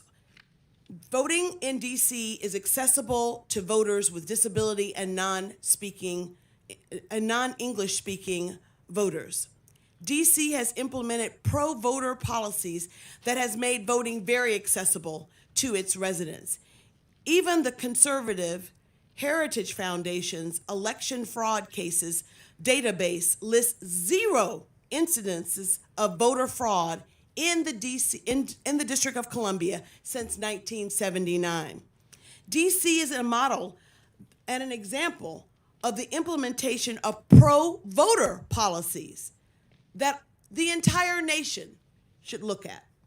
However, the ACE bill is egregiously attempting to further disenfranchise D.C. voters by removing proactive voter policies that make their elections some of the most accessible elections in this nation. To be clear, D.C. voters deserve the same right to political self-determination as other Americans. The ACE Act would restrict voter access to D.C.'s hundreds of thousands of voters, none of whom have voting representation in this body, Congress. It would do so despite the fact that Congress has long delegated its authority over D.C.'s elections and local governance to the D.C. Council under the D.C. Home Rule Act of 1973, sorry. Ms. Weiser, you spoke very eloquently of why it's so important that we give greater voter access. Can you talk a little bit about why prohibiting same-day registration and any registration in the 30 days prior to election would transform not only D.C. voter registration into one of the least accessible, but that would be detrimental to take on as a model? Thank you very much for this question. The same-day registration provision that is in place in D.C. and has been for 10 years is in place in 22 other states. It has been working well, and these include red states, blue states. It purple doesn't states. include my state of Alabama, unfortunately, and I know that my constituency would love to have more pro-voter policies and better access to the ballot box. Indeed. It actually provides better options for voters to register to vote. It works well, it is secure, and it actually has been shown to significantly improve voter participation, and especially voter participation among voters of color who are disproportionately voting at much lower rates right now. Not only do I agree with you, I would say that what we should be focused on is passing the Freedom to Vote Act and the John Robert Lewis Voting Rights Advancement Act, and not this ACE bill. Thank you, and I yield the balance of my time. The gentlelady yields. Ms. Ocasio-Cortez is now recognized for 5 minutes. Thank you. I want to be clear about what is happening here. The D.C. City Council has passed and enacted a number of pro-voting policies to increase voting accessibility and to protect the right to vote.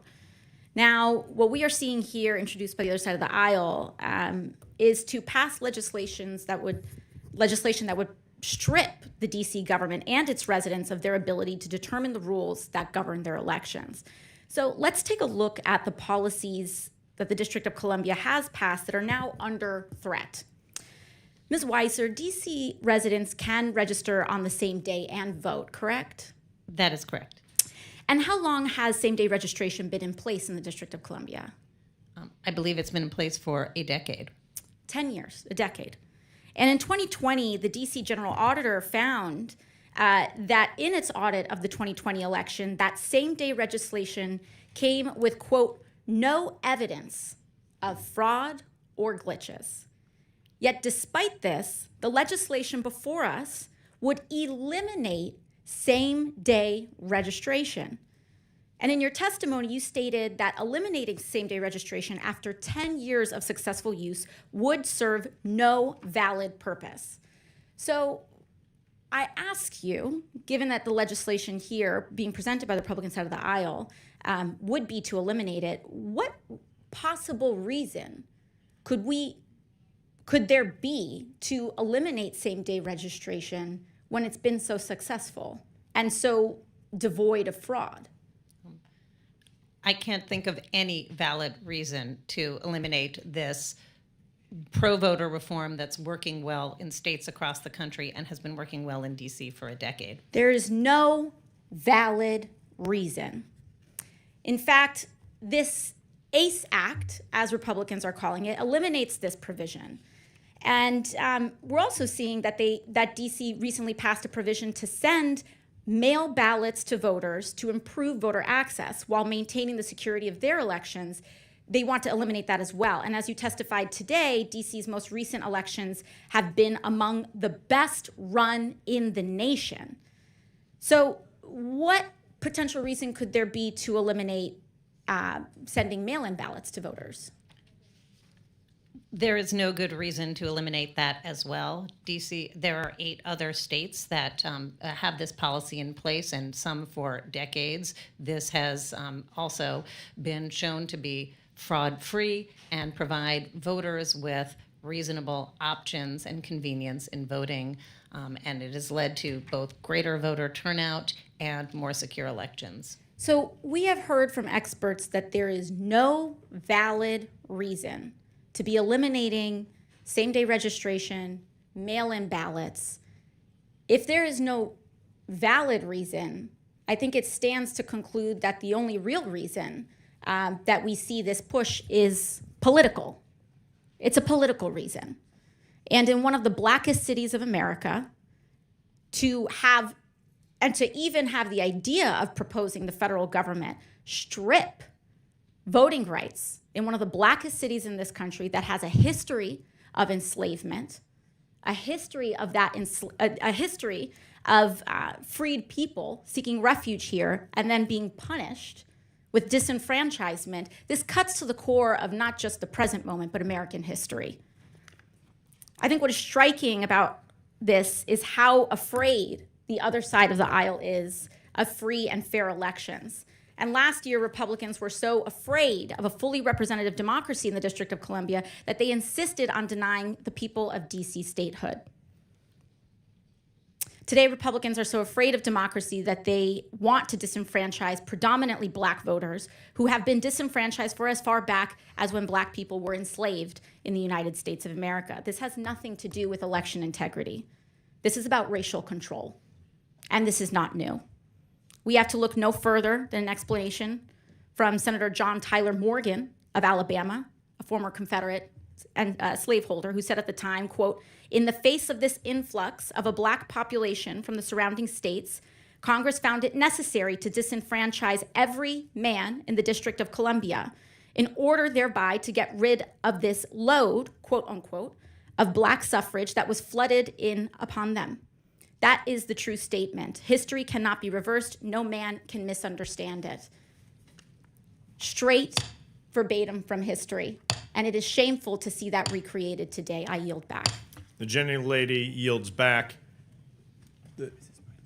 For what purposes the gentleman from Oklahoma seek recognition? Mr. Chair, asking Ms. Consent to enter a Wall Street Journal article dated 6/3 of 2020. DC lets voters submit via email after mail problems. To the record. Without objection, so ordered.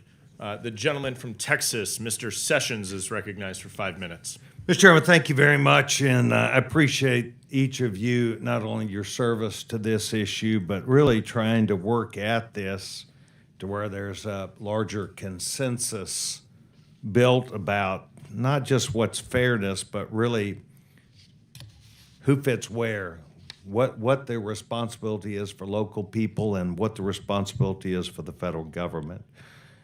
Ms. Evans, you primarily are probably in the middle. By virtue of being in D.C., you have our help and the help from your own elected officials. What information is publicly available or available to those who would wish to have data and information on not just mail-in ballots, but the time a ballot is requested, the day it's mailed out, the day it's received back, the day it's... Is this available to a person or persons who would wish to gain access to the data and follow the data and be aware of that? Thank you for the question. And we do have information on our website as far as the number of mail ballots, the number of individuals who voted in person. We also have an after-action report that we publish on our website after each election. We also have information regarding all of the Freedom of Information Act requests that we have received that is available on our website. We make every effort to ensure our process is transparent, and even while we are conducting elections and conducting a post-election audit, we have those processes open to members of the public to come in and view those for themselves. Okay, thank you. The thing that I would like to see if you would be open to receiving is actually real transparency, where you had a database that you work within that you would make available that says this person requested a ballot. This person was mailed a ballot. This is, I'm sure, what's available to you internally to where you're able to effectively run your operation. But it is not unusual where this information is available in other locations. to where if someone wanted a snapshot, I suppose that you would maybe form a different file if someone wanted to know who has requested a ballot. Do you then have a separate information that you may make that available to people on a daily basis, or do you segment this? How do you provide that information? Under the Elections Modernization Amendment Act in the District of Columbia, voters do not actually have to request a mail ballot. We send a mail ballot to all registered voters. And so that information will be consistent with registered voters as far as who receives a mail ballot. So the day before, 2 weeks before an election, or 3 weeks before an election, you would have a list of all the registered voters. That would be available to anyone that would choose to get that list, or is it available to candidates, or how is that made available? Lists of registered voters are made available. You can even go inside of your public library, and we do post those lists of registered voters. In the Why District of inside a Columbia. public library? Is that one. transparency? That's one place, One not the place. only place. Is it available if a person were to say, please give me a list of all the registered voters in Washington, D.C. by precinct? It is. So that you would, then they would come and purchase, or you would send them the data? It is not something we sell. They have access to the data. We would correspond with the individual as far as the best format to get that information to them. So it could be that they would receive it via email, or come to a database and then download it? We have secure mechanisms to forward large data files to individuals. So when we have large data files, we do have to follow protocols to ensure that we are adequately able to get that information to the requester. So moving back to this question of when a person mails in their ballot, is there notification given to, or a person can ask for it at the time they receive a mail, that you receive a mail-in ballot? Are you speaking about the personal individual, I'm talking personal about voter? any individual that mailed back their ballot. Yes, we to- do have a mail ballot tracker with That's intelligent. available to where people would be Yes, available. sir. Thank you. Yes, sir. Mr. Chairman, I yield back my time. Thank you very much. The gentleman yields back. Mr. Connolly is recognized for 5 minutes. Thank you, Mr. Chairman. I feel like I'm in Alice in Wonderland listening to all of this. Miss Evans. Miss Evans. Miss Evans, over here. Loud and clear now. I want you to really be heard. So I'm listening to the two people to your left, and my God, I'm worried. It sounds like DC's a mess. It sounds like everything's broken. It sounds like people are cheating. They don't know where to go. They don't know how to vote. They don't know who to vote for. And it's all your fault. And DC's doing a terrible job that has discredited elections and really eroded confidence, especially that word confidence. Is that your view? It is not. I suggest. Loud and clear, Miss Evans. Did he accurately describe DC's voting situation? The processes in the DC elections not accurately. Not described. accurate. How about like not accurate at all? Or should I be worried? I live in Fairfax, right across the river, where Mr. Cuccinelli used to live. And by the way, I'm delighted to hear a former Trump administration member expressed concern about Russian interference in an election. I think that's really a good thing. We've been saying that since 2016. So, confidence or not? Should I be confident? Confidence, several measures and safeguards in place to ensure confidence. Miss, is it Weiser? Weiser. Weiser, excuse me, Miss Weiser. Do you know when the Constitution was adopted? Yes, 1787. 1787, very good. Well, actually, it was written in 1787. It was adopted 1789. in the next year. Yes. And Mr. Cuccinelli cited Article 1 about the powers of Congress over the capital. What was the capital in the Constitution in 1787 or 1788? Do you know? I believe there was no capital in the Constitution. There was no capital. They hadn't yet decided where the capital was going to be. Is that correct? That is my understanding. And do you know when the capital when we finally did decide there'd be a capital and where it would be? I believe it was in 1801. Well, 1790, but 1802 we established like a local government procedure. Yeah. And the primary author and driver of the Constitution, James Madison of our home state of Virginia, he wrote in the Federalist paper 1 year after he wrote the Constitution, and I quote, Federalist paper number 43, that the federal district would have a municipal legislature for local purposes derived from their own suffrages. What do you think he meant by that? I believe he was expressing the same values of local self-determination that we've been talking about today and that the residents of D.C. have been asking for. What percentage, you're at the Brennan Center, what percentage of Americans do not vote in the presidential election? What percentage? Do not vote in the presidential election. Well, all Americans are entitled to vote in a presidential. Not my question. How many do not vote? About 40%. But, right? What percentage of Americans commit voter fraud every year? It is an infinitesimally small Right. percentage. So if I say to you, I got a problem that affects 40% of Americans, and I got another problem that affects almost no Americans, where would you put your investment? I would certainly put my investment in ensuring but free and fair the two access. gentlemen to the left of Ms. Evans and many of my colleagues on the other side of the aisle want to somehow persuade us. The real problem is that infinitesimally small, almost non-existent fraud problem. And that's why we've got to restore confidence. We've got to restore integrity, which the bigger problem is suppression of voting, barriers to voting. Why not make it easier so 100% of Americans participate in the presidential elections and not only 60%? But of course, that's not what they want. And they're doing all of this not because they're worried about process and integrity. They're worried about outcomes. And that's what this is all about. And so when you can't win elections, try to select who gets to vote. It's an old practice and a reprehensible one. And that's why I feel like I'm in Alice in Wonderland here, not addressing the real problem and manufacturing a problem that is designed to deny Americans their franchise, especially in the District of Columbia. I yield back.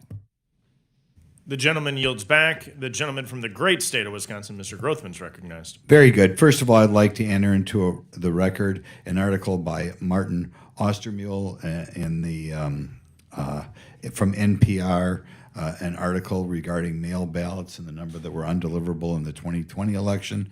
And second, I'd like to enter into the record an article from the D.C. list.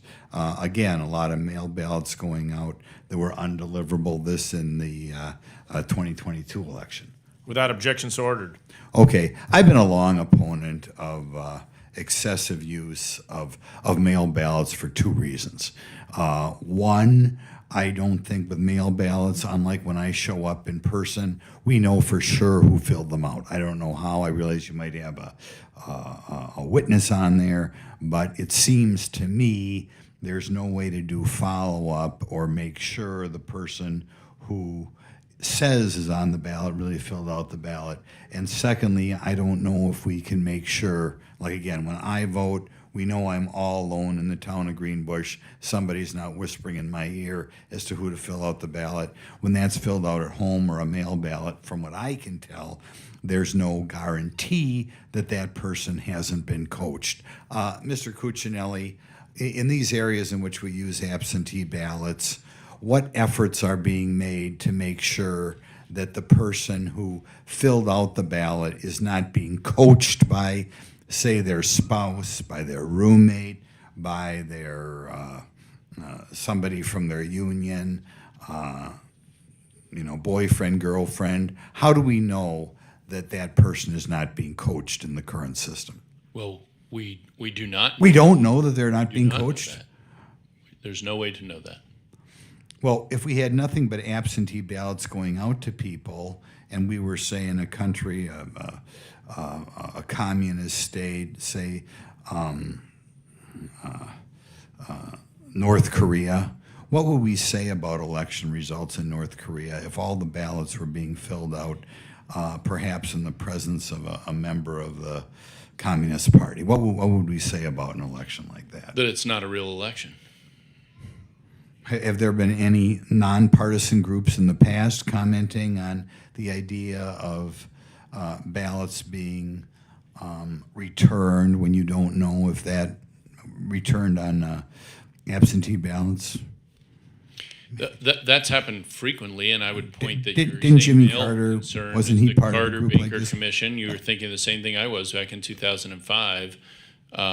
They raised this as one of the areas of greatest vulnerability. Right, it could be something like North Korea, in which there's a person sitting next to the person who fills out the ballot, dealing with an apathetic person, an apathetic girlfriend, apathetic member in a sorority or fraternity, whatever, right? And there's no protections that we can make sure that someone is not coaching that person, right? Not unless we're prepared to send someone from the government into every house, no. Well, that's horrible. And how do we even know that person even filled out the form? I realize, at least in Wisconsin, there's a place for a witness. I think in some, are there states in which you don't even need a witness? There are. My goodness, no witness at all? Which states are they? Oh, well, there are a number of them. I don't have them memorized, but it's not a small number. Wow. So when we come down to a presidential election, there are states in which somebody returns a ballot and we don't even know for sure if that person filled them out. Right? There are plenty of those, yes. How can that be a fair election? That sounds like something you do in North Korea or communist China. That's going right here in the United States. People are filling out ballots. It's not like when I go to the town of Greenbush Town Hall and people know Glenn Grothman is filling out Glenn Grothman's ballots. Right? That's going on in the United States, and we claim we have fair elections? Only way to achieve the goal you're talking about is in-person voting. Oh, my goodness. Well, that's kind of shocking. And again, we have situations in which we can have the head of the sorority, the abusive boyfriend filling out that person's ballot, and we have no idea when we count those ballots at the end if that's the way. Why wouldn't we go back to the system of having as many people as possible vote in person, or if they are in a nursing home, have members of both parties watch that person fill it out so we know that person is filling out and we know that person isn't being coached? Why wouldn't we do that if we wanted an honest election? Well, if you wanted an honest election, that's a good way to do it. Well, do you feel that these past elections can be described as honest elections if they're states in which the electoral votes are determined by votes that we don't know who filled them out, or we don't know even if the right person filled it out, if they weren't being coached? Can we call those honest elections? Would we call those honest elections if that was what was going on in, say, North Korea? Certainly not North Korea. I don't think we'd ever do that, but there's a confidence problem with any of the systems you describe, even in our own elections. Well, hopefully eventually Congress steps in and solves this flaw. Gentleman's time has expired. Ms. Brown is recognized for 5 minutes. Thank you, Mr. Chairman. Once again, we find ourselves in the middle of an attempt to undermine the rights of the District of Columbia and its residents. My colleagues on the other side of the aisle consistently choose to focus on local D.C. matters instead of the problems facing the entire nation, like the cost of health care, addressing gun violence, and protecting reproductive rights and the LGBTQ community. However, if the majority is choosing to focus on elections in D.C., I would be remiss not to bring up the voting rights of D.C. residents. The 700,000 residents of the District of Columbia lack the political representation given to Americans in all 50 states. So let's not beat around the bush. The failure to grant D.C. statehood is disenfranchisement of local communities, many of which are Black and brown, plain and simple. Congress should never turn a blind eye to the voting rights of every person in this nation. That's why I am a proud co-sponsor of Congresswoman Holmes Norton bill, H.R. 51, which would grant D.C. statehood and which Democrats passed in the 117th Congress and will work to pass every session until it becomes law. In his testimony in 2021 before the Oversight Committee, Wade Henderson, the president of the Leadership Conference on Civil and Human Rights, expressed strong support for D.C. statehood and the bill. He rightly observed that until D.C. has voting representation in Congress, and I quote, "the effort of the civil rights movement will remain incomplete." Ms. Weiser, do you think that the racial demographics of the district's residents have played a role in the campaign against their disenfranchisement? Thank you very much for your question. I do agree that the disenfranchisement of the 700,000 residents of DC does disproportionately impact voters of color in America who disproportionately make up the bulk of DC's residents. And historically, the historical record is very clear that race discrimination was certainly played an important part in disenfranchising those citizens. Thank you.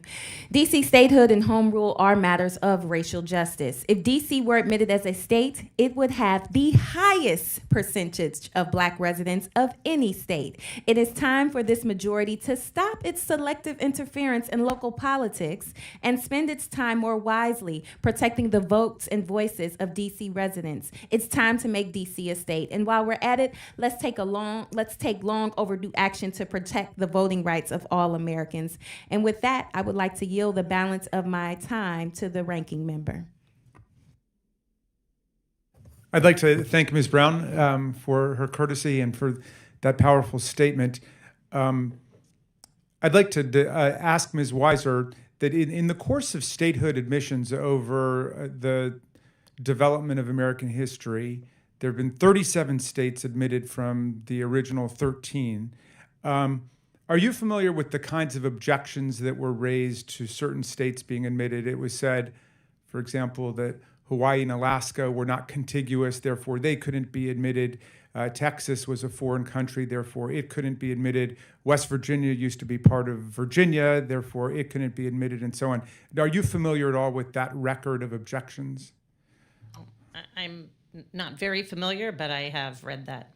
Well, today it's said that Congress doesn't have the authority to modify the boundaries of the District of Columbia, even though in 1846, Congress modified the boundaries of the District of Columbia in order to retrocede to Virginia, Alexandria, Arlington, and Fairfax County, when Virginia slave masters were afraid that Congress was about to abolish the slave traffic in the District of Columbia, which in fact it did in the middle of the Civil War. So they were pressing about that, but it established the precedent that Congress has the authority to modify the boundaries of the District of Columbia. Article 1, Section 8, Clause 17 says Congress shall exercise exclusive legislation over that district to become the seat of government ceded by various states not more than 10 miles square.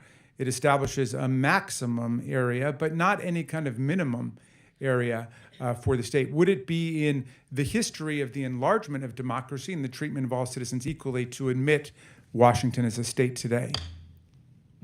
Absolutely. And I yield back. Thank you. The gentleman yields back. The gentlewoman yields back. Mr. LaTurner is now recognized for 5 minutes. Thank you, Mr. Chairman. I'd like to enter into the record an article from NBC Washington dated 10/1/20 entitled DC Residents Concerned After Mail-in Ballots Left Unsecured.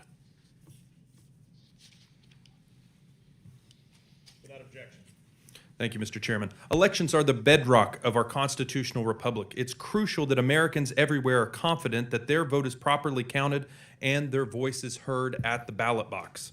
Most voters support common sense election reforms, provisions like voter ID, ballot counting oversight, and prohibiting breaks or pauses in ballot counting until the vote tabulation is complete. We also need to make it easier for our troops serving abroad to vote and prevent outside third-party groups from influencing our electoral process. Ms. Weiser, Do you believe convicted felons should have the right to vote? Thank you for your question. We do support restoration of voting rights, full restoration for people upon completion of their time of incarceration. Does that include convicted murderers? That includes anyone who is released from incarceration and has been deemed to be fit to be a member of the community. Mr. Cuccinelli, I appreciate you being here today. D.C. has experienced many issues with outdated voter rolls and a lack of routine list maintenance. Why are accurate voter rolls so important for the administration of an election, and how does the ACE Act's requirement of maintaining accurate voter rolls assist in running elections? Well, voter rolls serve as the foundation of who may legitimately participate. When you have circumstances like an 11% failure rate on the 2020 statistics related earlier here, and the voter rolls in terms of returns to DC, particularly when you are mailing out actual ballots, you're literally sending, in DC's case, that's over 50,000 ballots that are hitting mailboxes or post offices without a legitimate eligible recipient based on their own system. That's 50,000 ballots that are floating around out there that were never requested by a voter and can be snatched up and voted by others, particularly when you have an unsecured drop box system to receive them. I've long been a proponent of the federalist model of government. Do you believe that it's the best electoral system for our nation? And expound, if you might, on what role should the federal government be playing? Certainly, the federal government should be making it easier for states to clean up their rolls instead of getting in the way, as much current federal law or at least court rulings lead to, unfortunately. I also believe, as I noted earlier, that separate elections by state provide an additional level of security for us as a nation against potential foreign interlopers. And that is a tremendous benefit to us, though it does mean that the rules and laws as you go from one state to another will be different, as is allowed under the Constitution and has been practiced for 250 years, 240 years in this country. Those are all benefits for the United States of state-by-state type of elections. This is an important hearing today, and it's important that we draw attention to it. There are millions of Americans across the country that are concerned that their vote doesn't count. They're concerned. They want to make certain that when they see a result less and less commonly on election night, they want to have confidence that the person that got the most votes actually won. So this is an important issue for us to discuss. What you're hearing from the other side of the aisle is that there's nothing to see here. There's no problem. And we know that that's just not true. And we know that the majority of the American people support common sense regulations in this regard. I think my home state of Kansas has some of the most secure elections in the country and serve as an example for other states. Common sense things like voter ID, that you prove that you are who that you say you are, that we're able to have ballot counting oversight. This is common sense stuff. The American people expect us to be talking about it and leading on it here in Washington, D.C. Mr. Chairman, I yield back my time. The gentleman yields back. Ms. Lee of Pennsylvania is recognized for 5 minutes. Thank you, Mr. Chairman. Welcome back to all of the folks who have been continuing to stand up for the cause of keeping hands off of D.C. I see you and I recognize you. To jump right back in it, Washington, D.C. has not had a single modern instance of voter fraud. The Republicans' own Heritage Foundation election fraud cases database lists 0 instances of voter fraud in D.C. since 1979. 3 D.C.-based hearings in, and I can only think of one reason why we are here yet again to give and conduct all of this oversight on this one mid-sized city that doesn't have a state or any representation. We're not seeing this oversight over conservative areas. We're not seeing this oversight over majority white areas or white states. So it must be that DC has over 45% of black folks with a very suppressible vote. Because that's the real goal here, to disenfranchise black and brown voters. Republicans know that when people are able to vote freely and without odd constraints, like too long lines in places that they cannot access, or rules that suppress their ability to access the ballot and to vote, when they can vote, they don't win elections. So they make it as difficult as possible and outright deny the right to many Americans. And the disenfranchised isn't just limited to continental United States. Ms. Weiser, are the people residing in the U.S. territories, such as Puerto Rico or Guam or the U.S. Virgin Islands, able to vote for the president? I believe they are. Those same people are United States citizens, correct? That is correct. Millions of residents of the 5 U.S. territories, 98% of whom are people of color, are denied full voting rights, despite paying nearly $4 billion in federal taxes and having a population equivalent to that of the 5 smallest U.S. states combined. We're perpetuating a system of colonialism and paternalism. These folks do not have full voting rights in Congress or the Senate. Earlier this year, Senate Republican leader Mitch McConnell took to the floor of the Senate and said that, quote, "It's about time the federal government provides some adult supervision for DC." Let me just say, the folks who are duly elected to represent the city of DC are not children. The voters, the folks of voting age, they're not children. The last 2 hearings on DC were entitled overdue oversight of the capital city. They're not even trying to play down the dog whistles anymore. I was going to ask some semi-rhetorical questions to Ms. Evans to highlight the absurdity of this 3rd DC hearing on disenfranchisement. I'll answer them myself, though. I was going to ask about the 535 voting members of Congress, how many of those members did DC get to vote for? The answer is 0. I was then going to ask, of those 535 voting members of Congress, do any of them know more about or care more about DC and its nearly 700,000 residents than DC's locally elected officials? This is, of course, conjecture, but I think you would probably say that these 535 of my colleagues do not know or care more about the day in and day out needs or desires of the people of DC. My Republican colleagues seem to subscribe to this belief that DC residents are incapable of self-government, and that DC residents need members of Congress from faraway places to regulate their conduct. It's beyond offensive, and it's un-American. I will yield the remainder of my time to the ranking member, Raskin. Thank you very much to the distinguished gentlelady and for her trenchant comments there. Mr. Spies, I think you've given me an idea for some legislation as I read more into your case. I understand you entered into the conciliation agreement with the Federal Election Commission because you were working with a wholly owned subsidiary of a foreign company, and a foreign national directed the contribution into Mr. Bush's super PAC, and that was why you had to enter into it. But if a foreign national had not directed it, but it had just come from a domestic subsidiary of a foreign national, I think, you can correct me if I'm wrong, that would be permissible under the law today, and I don't think that should be the case. I think a wholly owned corporate subsidiary in America should not be able to give money in our elections. Do you agree with that?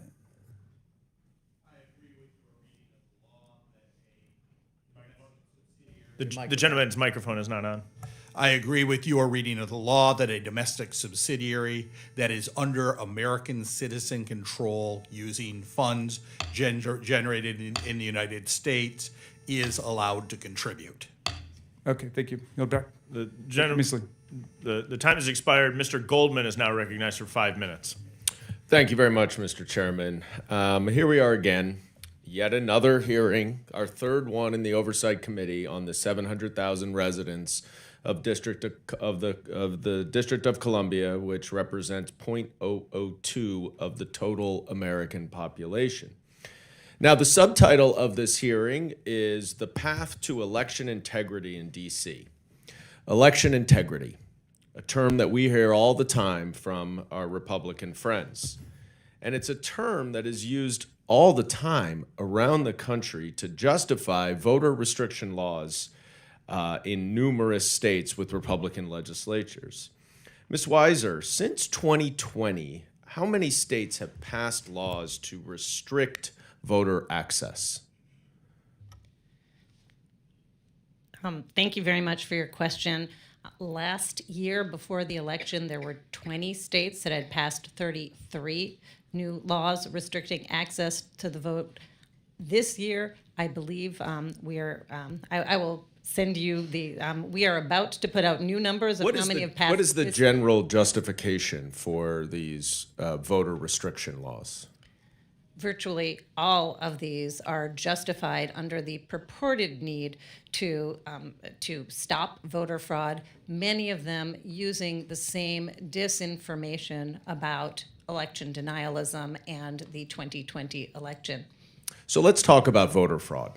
Ms. Evans, how many cases of voter fraud have ever been proved in the history of Washington, D.C.? I don't have statistics as far as the history of DC, but as far as Are you aware of any? There have been cases that have been brought to our attention of suspected voter fraud. As far as proven voter fraud, I have no information. However, based on what has been brought to my attention, the numbers are less than 1%. Well, let me just tell you that according to the Heritage Foundation, the answer is 0. Yes. And you are correct that the percentage of voter fraud on across the country is infinitesimal. But let's talk a little bit more about voter fraud. Mr. Spies, do you know what the last congressional, which congressional election was last had to be redone because of widespread voter fraud?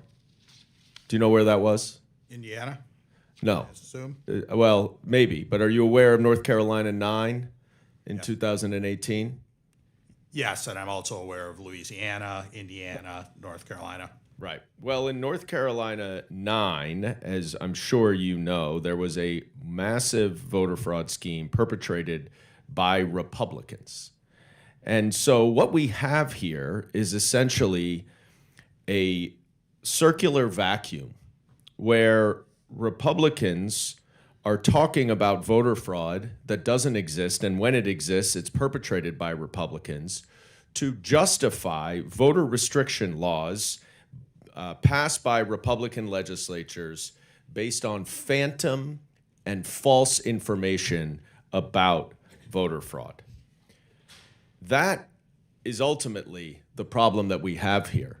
And really, it is, as Ms. Weiser said, complete disinformation. Voter fraud is not a thing. It's not a thing that affects elections. Mr. Cuccinelli, let's talk about the 2020 election, which I know you worked in the Trump administration as in a senior level Department of Homeland Security. What is CISA? CISA is one of the 8 agencies of the Department of Homeland Security. And it oversees so since 2018. And it oversees our election security, correct? No, that's not accurate. The states oversee that. CISA networks the states together to stay in touch with one another about threats to their elections. Okay, I'm not sure the difference, but you are aware that the head of CISA in 2020, who worked in the same Department of Homeland Security as you did, stated that the 2020 election was the most secure in our history. Are you not? I'm familiar with the quote to which you were referencing. Right. Yes. And do you have any basis, factual basis, to disagree with that assessment from the head of our election security agency in the Department of Homeland Security? So that is not an election security agency, and he had no factual basis to make the statement. That is the province of the states. Interesting. The gentleman. All right. I'm glad we have that on the record. The gentleman's time has expired. Mr. Palmer is recognized for 5 minutes. Thank you, Mr. Chairman. Mr. Cuccinelli, does the allegation of no or few charges of election fraud indicate that there is no election fraud? No, sir. I thank you for that answer. I want to ask you about the ACE Act and requiring the presentation of a photo ID before casting a ballot in person. Would that lessen the probability of election fraud? It would. Is that used in other states? It is used all over the country and for many more things than merely elections. I have a list of about 100 different things we require IDs for. Including, by the way, in the District of Columbia. Right. Before you can do a Adopt number of a thing. pet, yeah. Yeah. I also want to talk a little bit about the integrity of voter files. I think it was about 10 years ago, maybe a little bit longer, that the Pew Research Center published a report and said there's 24 million Americans improperly registered. I think they said 2.7 million of them are registered in multiple states, 1.8 million of them are deceased. And for instance, the state of Michigan, according to information from another group that's involved in voter integrity, is 105% registered to vote. Now, for some of my people who don't quite understand the math on that, that means there's 5% more people registered to vote than actually old enough or qualified to vote in the entire state of Michigan. Is that a problem? That sort of circumstance would be a huge problem, yes. How about over 800,000 inactive voters still on the rolls in Pennsylvania? Anytime you have a large inactive voter roll that isn't being 1.5 million, it's a problem. 1.5 million more people registered to vote in Los Angeles County than live in the county who would be eligible to vote? Yes, and I believe court ordered them just recently to remove 1.2 million ineligible or dead or gone voters. Right. So there are things. That's just the one county. That's just one county. That's Los Angeles County. By the way, in the state of Michigan, there's 16 counties that are over 110% registered to vote, including one that's 119%. And I believe in citizenship and patriotism, but don't you think that's going a little bit too far? Yes, sir. I think the thing that we need to do is recognize that there's a large percentage of the population that has lost confidence in our elections. And we need to make sure that every individual citizen who's eligible to vote knows their vote counts. If there's the old saying in politics, perception is reality, I think that's true in other issues, particularly with election fraud. And it may be, as some have said, that there's little to no election fraud. But from my perspective, there should be zero election fraud. How do you feel about that? I certainly agree with you, and I would note, just as a lawyer, we talk about not just justice, but the appearance of justice, and I would say the analogy applies in elections. We want the best run, cleanest, most accessible elections. We also want them to be cleanly run and with integrity. So the appearance is important to the confidence in the outcome as well as actually doing the job well. I've done quite a bit of work on this, and again, going back to the District of Columbia. In 2022, there was reporting that the District of Columbia is at risk of being formally removed from the ERIC program, which assists multiple states in keeping clean voter rolls. This is due to DC's inconsistency in reporting on its own data, not somebody else's data, their own data. Can you explain how the ERIC system works and how this potential removal would affect DC elections? And is that a problem? So the ERIC system has its own controversy, but the idea is that because states that run their own elections and the District of Columbia, that when individuals might otherwise show up on two voter rolls, the two states work via the ERIC system to remove that person from the appropriate voter roll from which they should be removed.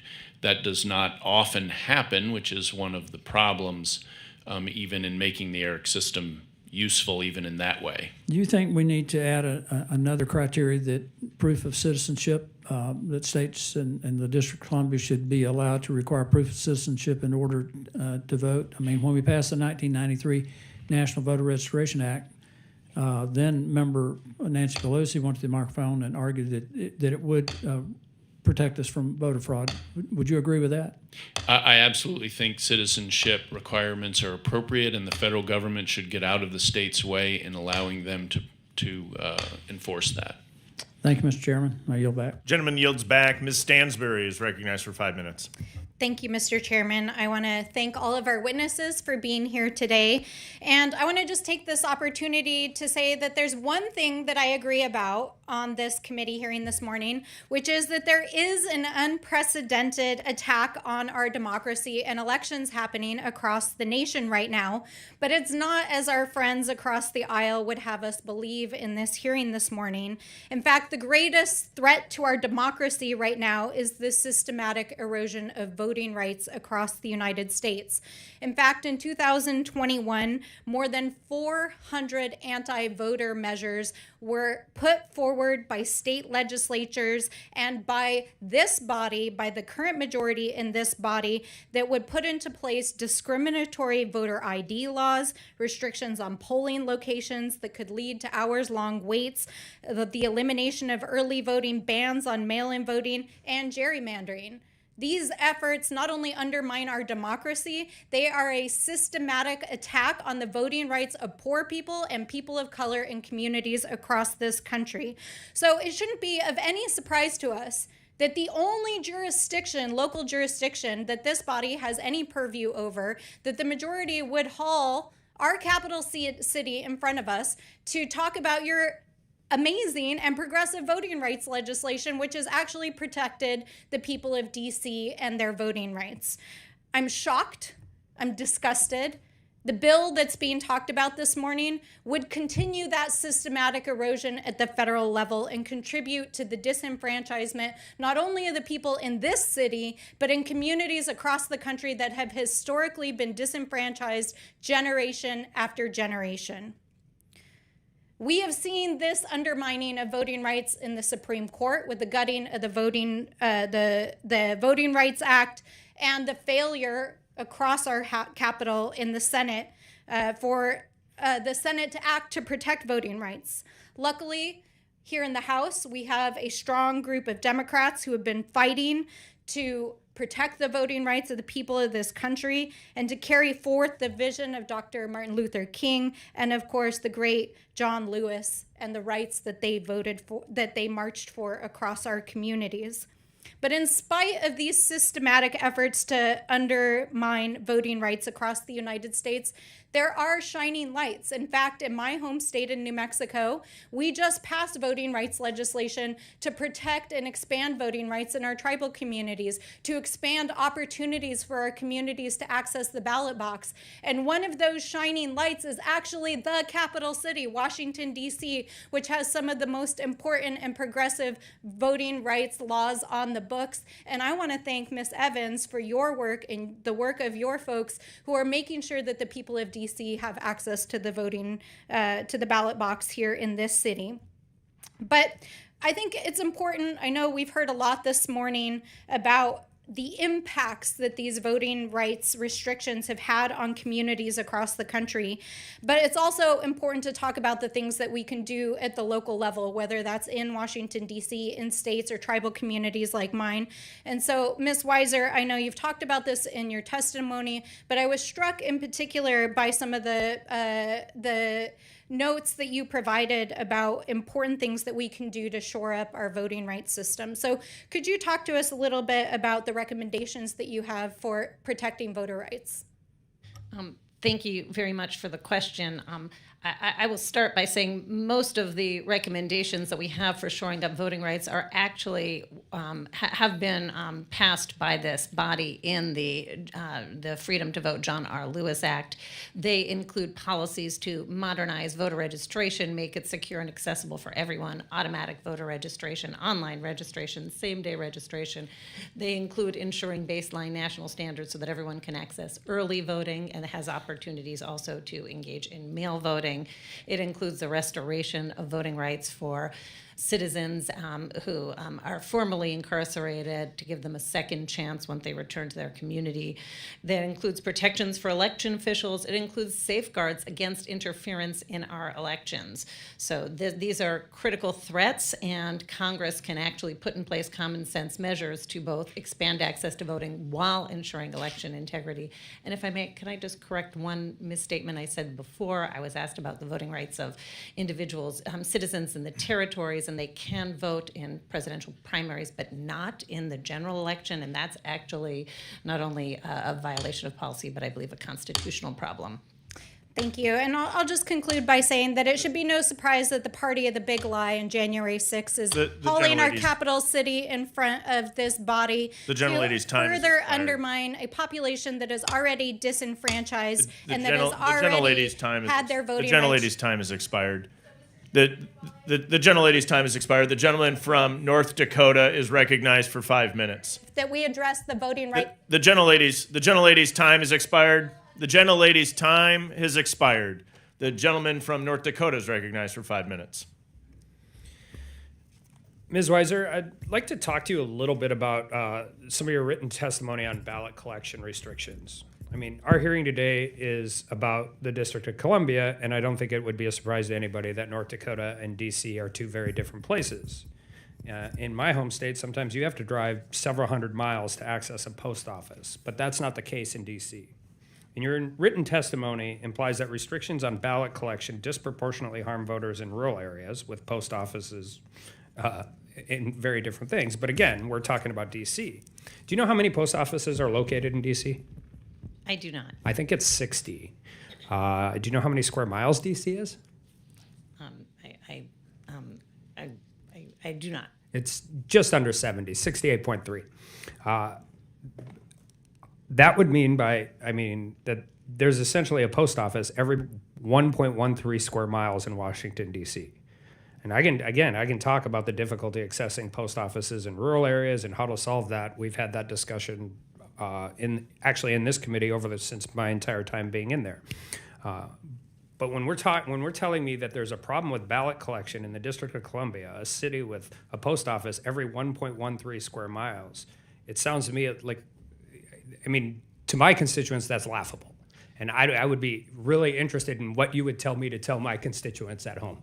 Well, thank you. So I was addressing the policy nationally, but in D.C. it is voters with disabilities and elderly voters, even if they have post offices nearby, may need assistance in actually, they might not be able to use the benefit of mail balloting if they lack mobility or and don't have that assistance. Well, but that's not unique to D.C. We have, No. It's everybody. And at least in D.C., you have a post office every 1.13 miles. That is not unique to D.C., but in most places, actually, ballot assistance is in fact permitted, and members of both political parties engage in it. It is a secure way of providing voters with assistance, especially those voters with disabilities, limited mobility, or voters who are very far from post offices. All right. I'm going to switch gears a little bit, and outside of the policy involved around letting foreign nationals vote, which I find fascinating, I have some questions on what the safeguards exist in that space. I don't know how many foreign nationals are in D.C. at any given time, but I would assume that comparatively, because we are embassies, we're the seat of the government in the United States, that it's significantly higher than the population as a whole.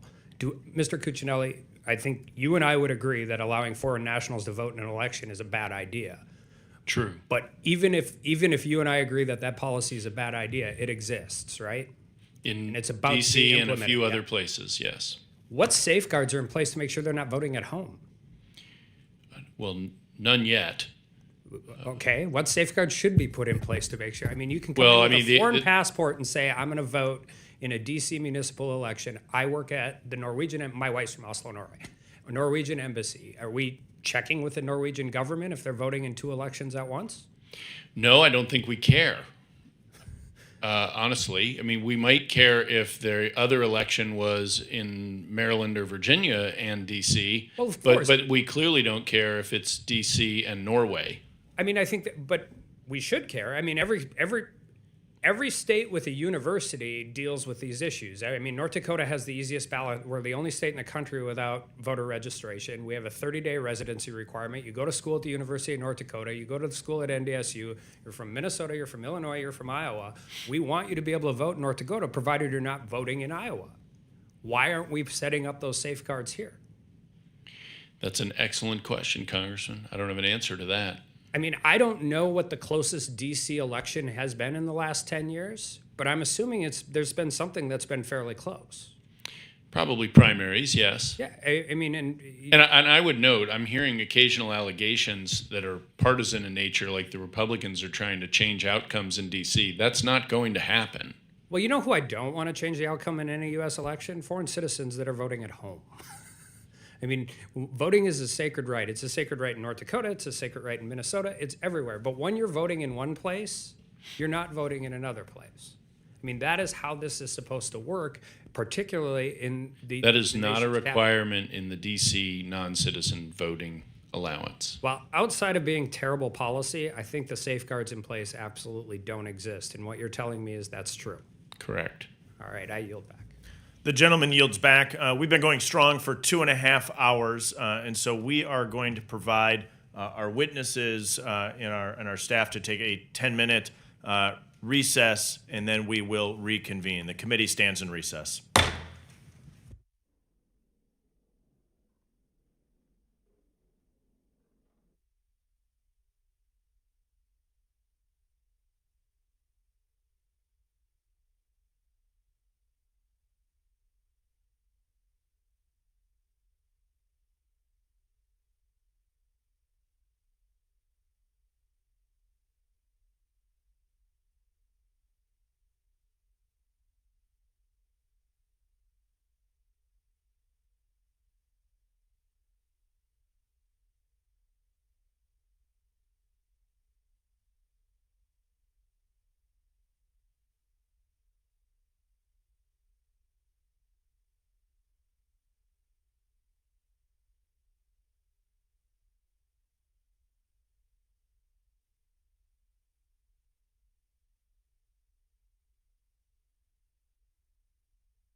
Thank you, Mr. Chairman, and thank you to our witnesses for being here. St. Louis and I are here today in opposition to Republicans' continuing assault on our democracy and in support of political self-determination for the residents of Washington, D.C. Let's get one thing straight at the top.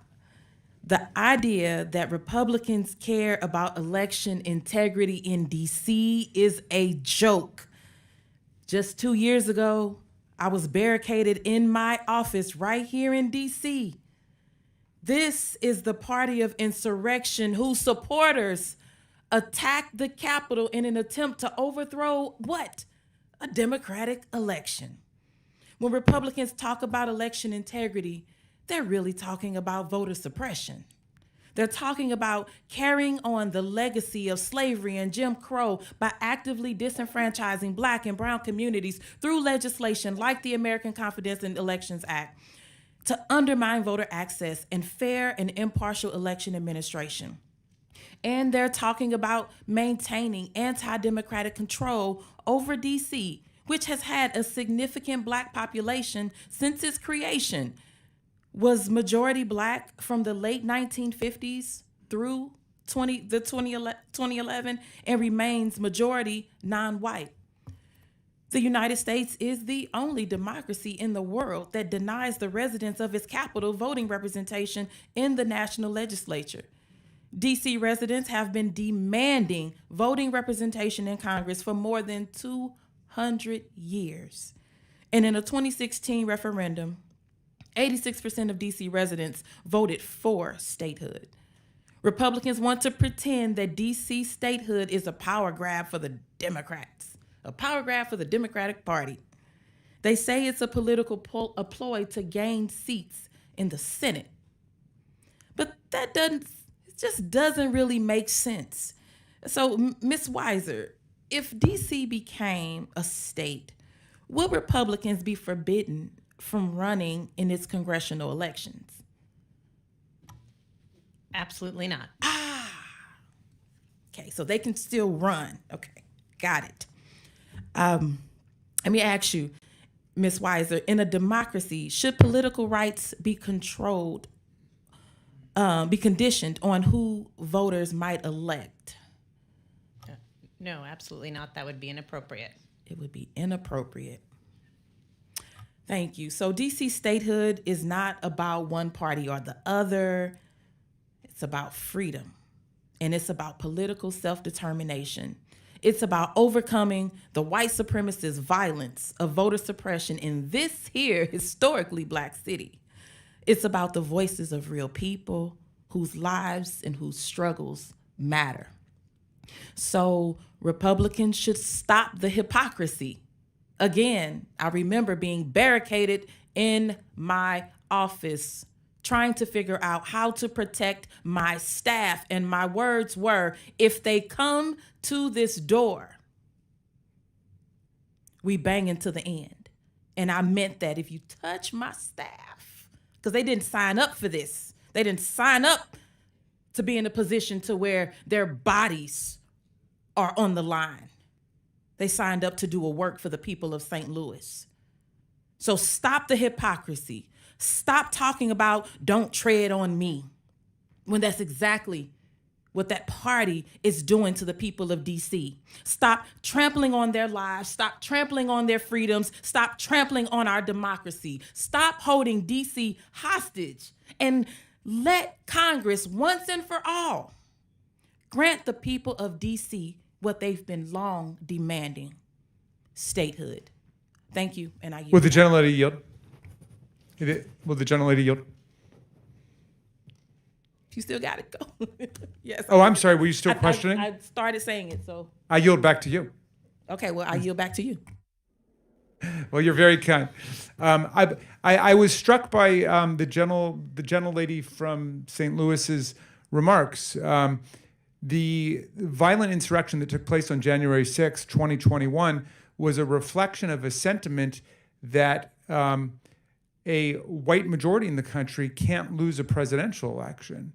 And I think a lot of the legislation today proceeds on the same theory, that there's got to be something wrong with the elections if They're not headed in the direction of Donald Trump and his team. So I thank you for giving us that juxtaposition, and I yield back. Thank you, Mr. Chairman. I ask unanimous consent to enter into the record a letter from Christopher Arps of Americans for Citizens Voting, an email of support from 6/6/23. And I also ask for unanimous consent to enter into the record the Migration Policy Institute's profile of the unauthorized population within Washington, D.C., dictating that over 20,000 non-citizens live in the district.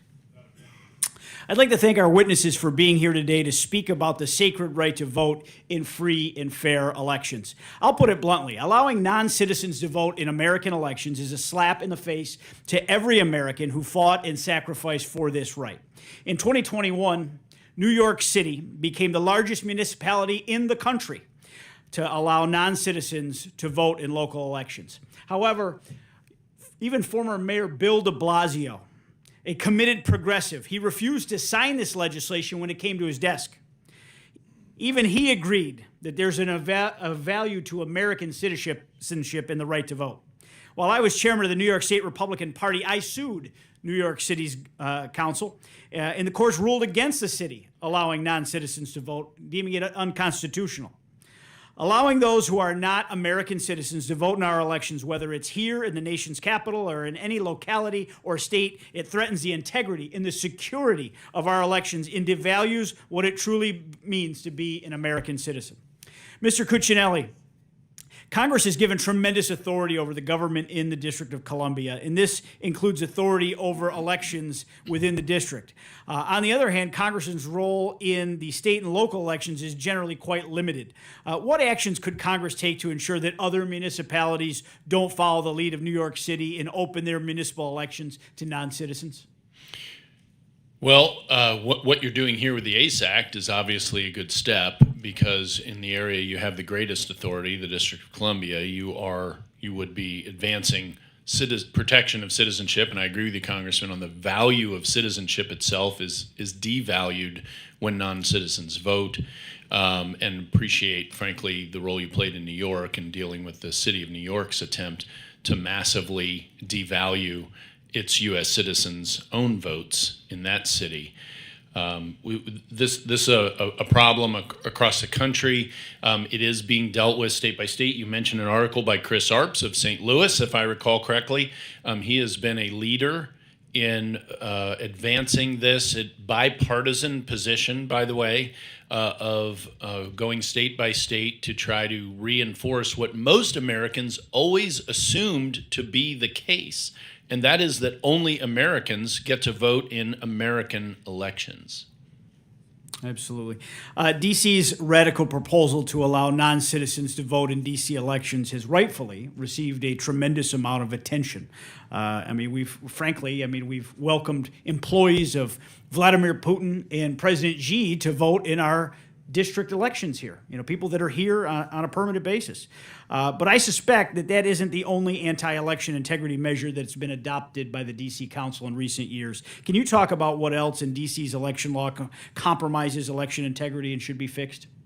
So it's been mentioned here repeatedly that the Heritage Election Fraud Database doesn't contain any D.C. cases. I would note that no personal offense to my fellow witness here, but D.C.'s administration of its elections over the years is so sloppy and careless. They don't have the measures in place to catch fraudulent activity. They don't have the desire to do it. And even if they did, the D.C. Council's office, it would be nearly a miracle to see the D.C. Council's office actually advance a prosecution. And when you have that behind you, I know as a former attorney general, and you're on the front lines, you don't bother putting the cases together because you know they're not going to go forward. What other anti-election integrity measures do you envision that they could attempt to enact in the months ahead?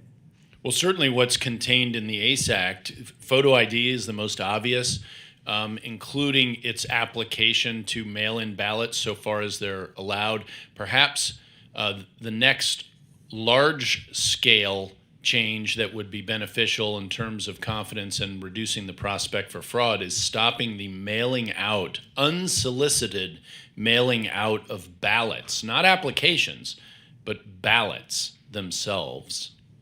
Thank you. And I'll say it again. Allowing non-citizens to vote in American elections is a slap in the face to every American who fought and sacrificed for this sacred right. Our nation's capital and many other cities around the country should never throw away centuries of progress and sacrifice. I have fought this for years, dating back to my time as a statewide leader in New York, and I will continue to fight for American values here in Congress. It's not only a national security threat, it's a slap in the face to American citizens who cherish our freedom. And Mr. Chairman, I yield back.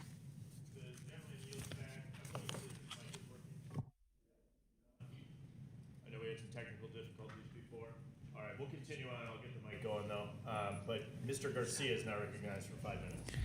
Thank you, Mr. Chairman. And I just wanted to start off by saying that I take voting very seriously. I appreciate all the discussion around voting. I'm an immigrant, and so for me, the day I raised my right hand and took an oath to our country and Constitution and earned the right to vote, I was in my 20s. It was, to this day, the most transformational moment of my life, and it's something that is incredibly important to me personally. And so I just want to thank everyone's work on voting rights. Now, I consider myself a patriotic immigrant.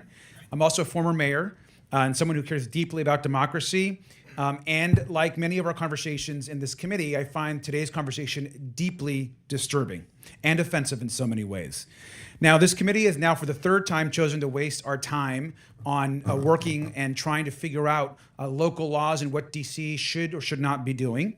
I loved my time in local government and as mayor of my community and when I served on the council, but I oftentimes feel like I am back on my city council whenever we bring up the District of Columbia here in DC. And I encourage my House colleagues that if they want to get so involved in local government, they should run for office here in Washington, DC. There are plenty of city council seats that are open. There are plenty of positions to be appointed to, and they should stop making DC their partisan playground for attacking elections, attacking mostly non-white voters, and attacking our democracy. Now, DC residents are Americans who deserve the same rights and privileges as anyone else. Folks here are working hard to ensure that people have access to the ballot box, and we don't need House Republicans pushing voter suppression and a voter suppression campaign on DC. I remind us that DC has the highest voter registration rate, I believe, in the nation. Now, let's start with some facts. There's no crisis of American confidence in elections except for when Donald Trump created one across the country. Now, many people rightly feared for the integrity of our elections when Trump welcomed the Russian support and interference in 2016. This whole rant about elections and the destruction of our democracy starts with former President Donald Trump. Now, let's be real clear. Joe Biden won the last election, as much to the dismay of Donald Trump and many House Republicans, by earning 7 million more votes and 74 more electoral college votes than Donald Trump. Now, it was Donald Trump's ego, disregard for the Constitution and the rule of law, and his pathological fear of being a loser that led him to lie to the American people. Many people knew then and know now that he continues to lie and repeat this great lie to cover for him and his loss. Now, there is no evidence of voter fraud in DC or anywhere else. The District of Columbia mailed each registered DC voter a mail ballot for the 2020 election, and over 200,000 residents voted by mail with no evidence of voting fraud. Now, this legislation that Republicans are discussing and want to promote will actually make it harder to vote in DC and will have less of a voice for the American people. So I just want to repeat that despite the fact that it keeps being mentioned, there is no voter of some widespread voter fraud happening in DC. Ms. Weiser, can you remind us how common in-person voter fraud actually is? An American is more likely to be struck by lightning than to commit in-person voter fraud, according to multiple studies over decades. Absolutely, thank you. And if voter ID laws don't actually work or solve any problems, their impact is really about making it harder for Americans to vote. And so we should be clear: voter ID requirements disproportionately affect non-white voters. That is clear, and I think that has been studied. Ms. Weiser, can you remind the committee what happened after the passage of the Texas 2021 Voter Suppression Omnibus Bill, which required the presentation of driver's licenses, absentee ballot applications, and what happened then? The Brennan Center actually studied the impact of just one of the provisions in this massive voter restriction bill, which is the requirement that voter ID numbers be provided with absentee ballots and absentee ballot applications. We found that tens of thousands of ballots were rejected, 10% of those ballots, that mail ballots, and that it was disproportionately African American voters and Latino and Asian voters. 19% of Latino and Asian ballots were rejected, and 16% of African. We should be holding hearings about that travesty. We should be holding hearings about disenfranchising non-white voters across this country that is happening in state legislature after state legislature. So I just want to thank you for your work. I want to thank and once again restate my position that Washington, D.C. Should be a state, and the people here deserve the same rights as anybody else in this country. And I want to thank you for your time. And with that, Mr. Chairman, I yield back. The gentleman yields back. The gentleman from Virginia, Mr. Griffith, is recognized for 5 minutes. Thank you, Mr. Chairman. Let me just touch on a couple of points. First, one, I thought everybody had agreed that the Russian interference alleged in the 2016 campaign had pretty much been debunked, but apparently not. I heard it here today just a few seconds ago. Will the gentleman yield first? I will not yield. I would say, in addition, that the mail ballots in D.C., I have a friend who lives up here, as you might know, several of us do, and they received multiple opportunities to vote. They obviously didn't exercise that. And in that regard, I would ask General Cuccinelli, we have heard today that the Heritage Election Fraud Database shows no cases of fraud in D.C. Do you have an explanation why that might be? Certainly do, as the nature of the system in D.C. is very poor. So catching it in the first place is much more difficult. There are other jurisdictions that do a much better job of that. But I will also tell you, as a former Attorney General, that no one bothers to put those cases together when you have an office like the D.C. Council's office, which it would take a near miracle for them to bring a voter fraud case. So when you don't have a prosecutor behind you who will actually bring the case, you don't put the case together. So people need to understand that context. All right. Let me switch gears because I've heard all about D.C. statehood. As those who study history know, D.C. was originally created to form a city that did not, or a location for the federal government to locate that would not give advantage to any one state, and it was created out of land from both Maryland and the Commonwealth of Virginia, our home state Attorney General. And so I've thought about this problem because the city's a lot larger than it was when it was originally founded, and there are a lot of permanent residents. And so for a number of years now, I've introduced a retrocession bill because when Virginia took back, or when the people in Virginia decided they didn't want to be a part of D.C. and everybody thought that was okay, they were given back to the Commonwealth of Virginia. And so Alexandria and parts of Arlington were originally a part of D.C. So I've had a retrocession bill in for some time, and I have one that would then take everything except the federal complexes and put it into the state of Maryland. Is this something that you think is appropriate? And while you're at it, let's talk about the constitutionality, because I've questioned whether the Virginia retrocession was constitutional. And clearly, if it was, then a retrocession of the territory currently located within the District of Columbia that originally belonged to Maryland could be also retrocessed or given back to the state of Maryland. And then all those folks would have the opportunity to vote for a congressional person and would no longer have the feeling that they've been cut out, because I think they've got some legitimate concerns there, except that it was never intended to create a new state. It was always supposed to have been coming out of these two territories. And so that, to me, seems to be the better historical and constitutional answer. Would you agree and opine on that? Yeah, I agree on both counts. First of all, that it is constitutional. Second of all, that it is not only appropriate by opinion, it's appropriate by history. That's what happened on the Virginia side of the river. That's what should happen on the Maryland side of the river. And the founding generation that put the law in place to originally establish the 10-mile by 10-mile District of Columbia is viewed by courts as more, because they also wrote the Constitution. James Madison was noted as being involved in the formation of the District of Columbia where it is, also wrote the Constitution. The courts view laws passed at that time as more closely connected to the founding and thus more likely constitutional, and the acts of this body start with a presumption of constitutionality to begin with. So then you fast forward to 1846, when Virginia got its property back, if you will, or its portion of the land back, and with no challenge. And so that is, in my view, it'd be a layup constitutionally to for your bill to pass constitutional muster, as it's already been done in both directions. But I would be correct if it were deemed by the Supreme Court not to be constitutional, then you would have to take those portions of Virginia and put them back into the District of Columbia before you move Yeah, forward. it is all or nothing, yes. That's correct. So if they were to create statehood, it would only be appropriate that Alexandria and parts of Arlington would be returned to D.C. for statehood purposes as well, would it not? That logically, yes, but the more historically appropriate course is for each state to get its territory back minus the federal buildings.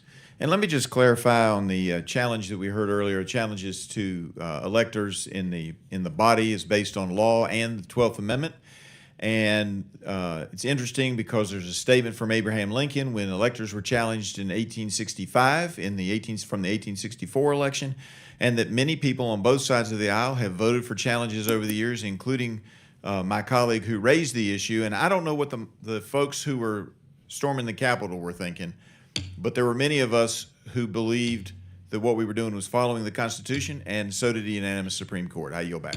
The gentleman yields back. Mr. Frost is recognized for 5 minutes. Thank you, Mr. Chairman. Well, here we go again. Committee Republicans are so adverse to actual oversight that they're trying to reinvent two of their most tired narratives. First off, Republicans act like the voters of D.C. are incapable of self-governance, so much for the party of small government. And second, Republicans cry out about rampant voter fraud to explain away the fact that they can't win over the majority of Americans when we talk about the people who are going to vote. The truth is that voter fraud incidents are scattered and amount to less than a rounding error in election results. We know that to be true. We heard a witness say, you're more likely to be struck by a bolt of lightning to find a legitimate voter fraud case.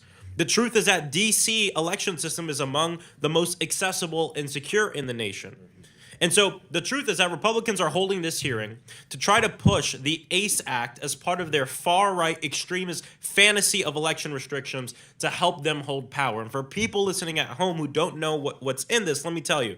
Annual voter roll purges, restrictions on ballot drop boxes, an outright ban on same-day voter registration, an outright ban on ballot mailing programs that will disproportionately harm elderly people and folks with disabilities, throwing away countless mail-in ballots even if they are sent days before the polls close, and for now stops just short of a poll tax and literacy test.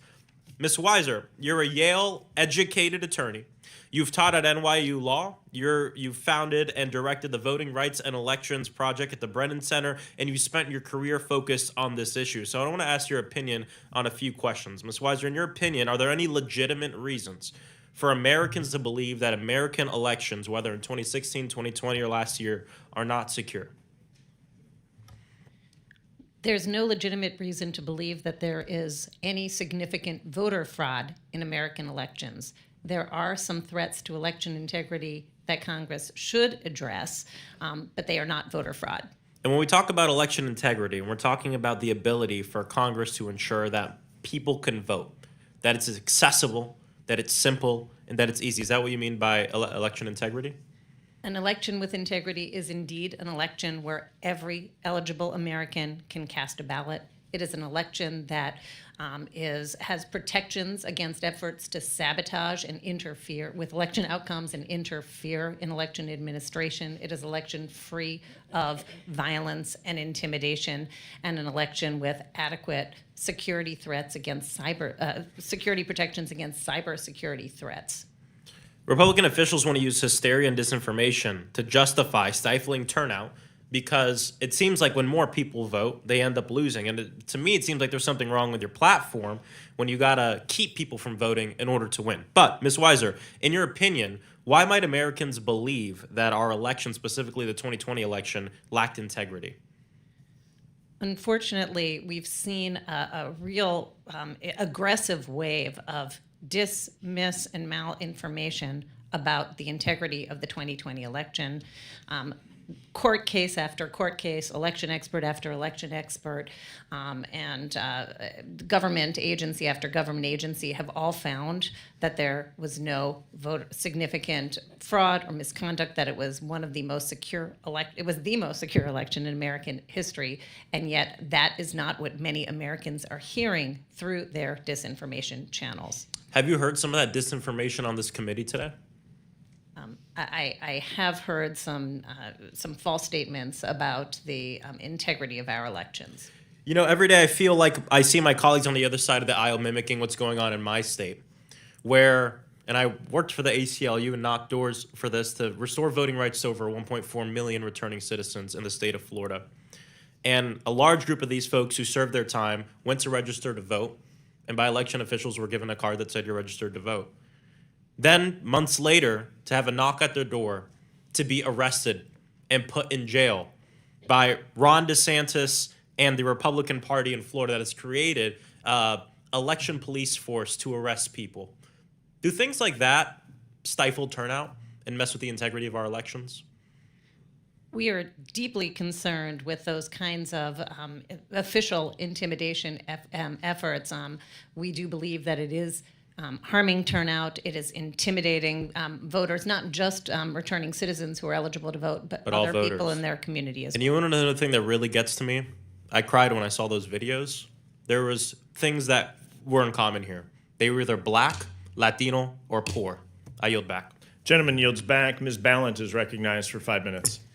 Thank you, Mr. Chair. We certainly have work to do to overcome the dark, sordid past of suppressing voting in the United States.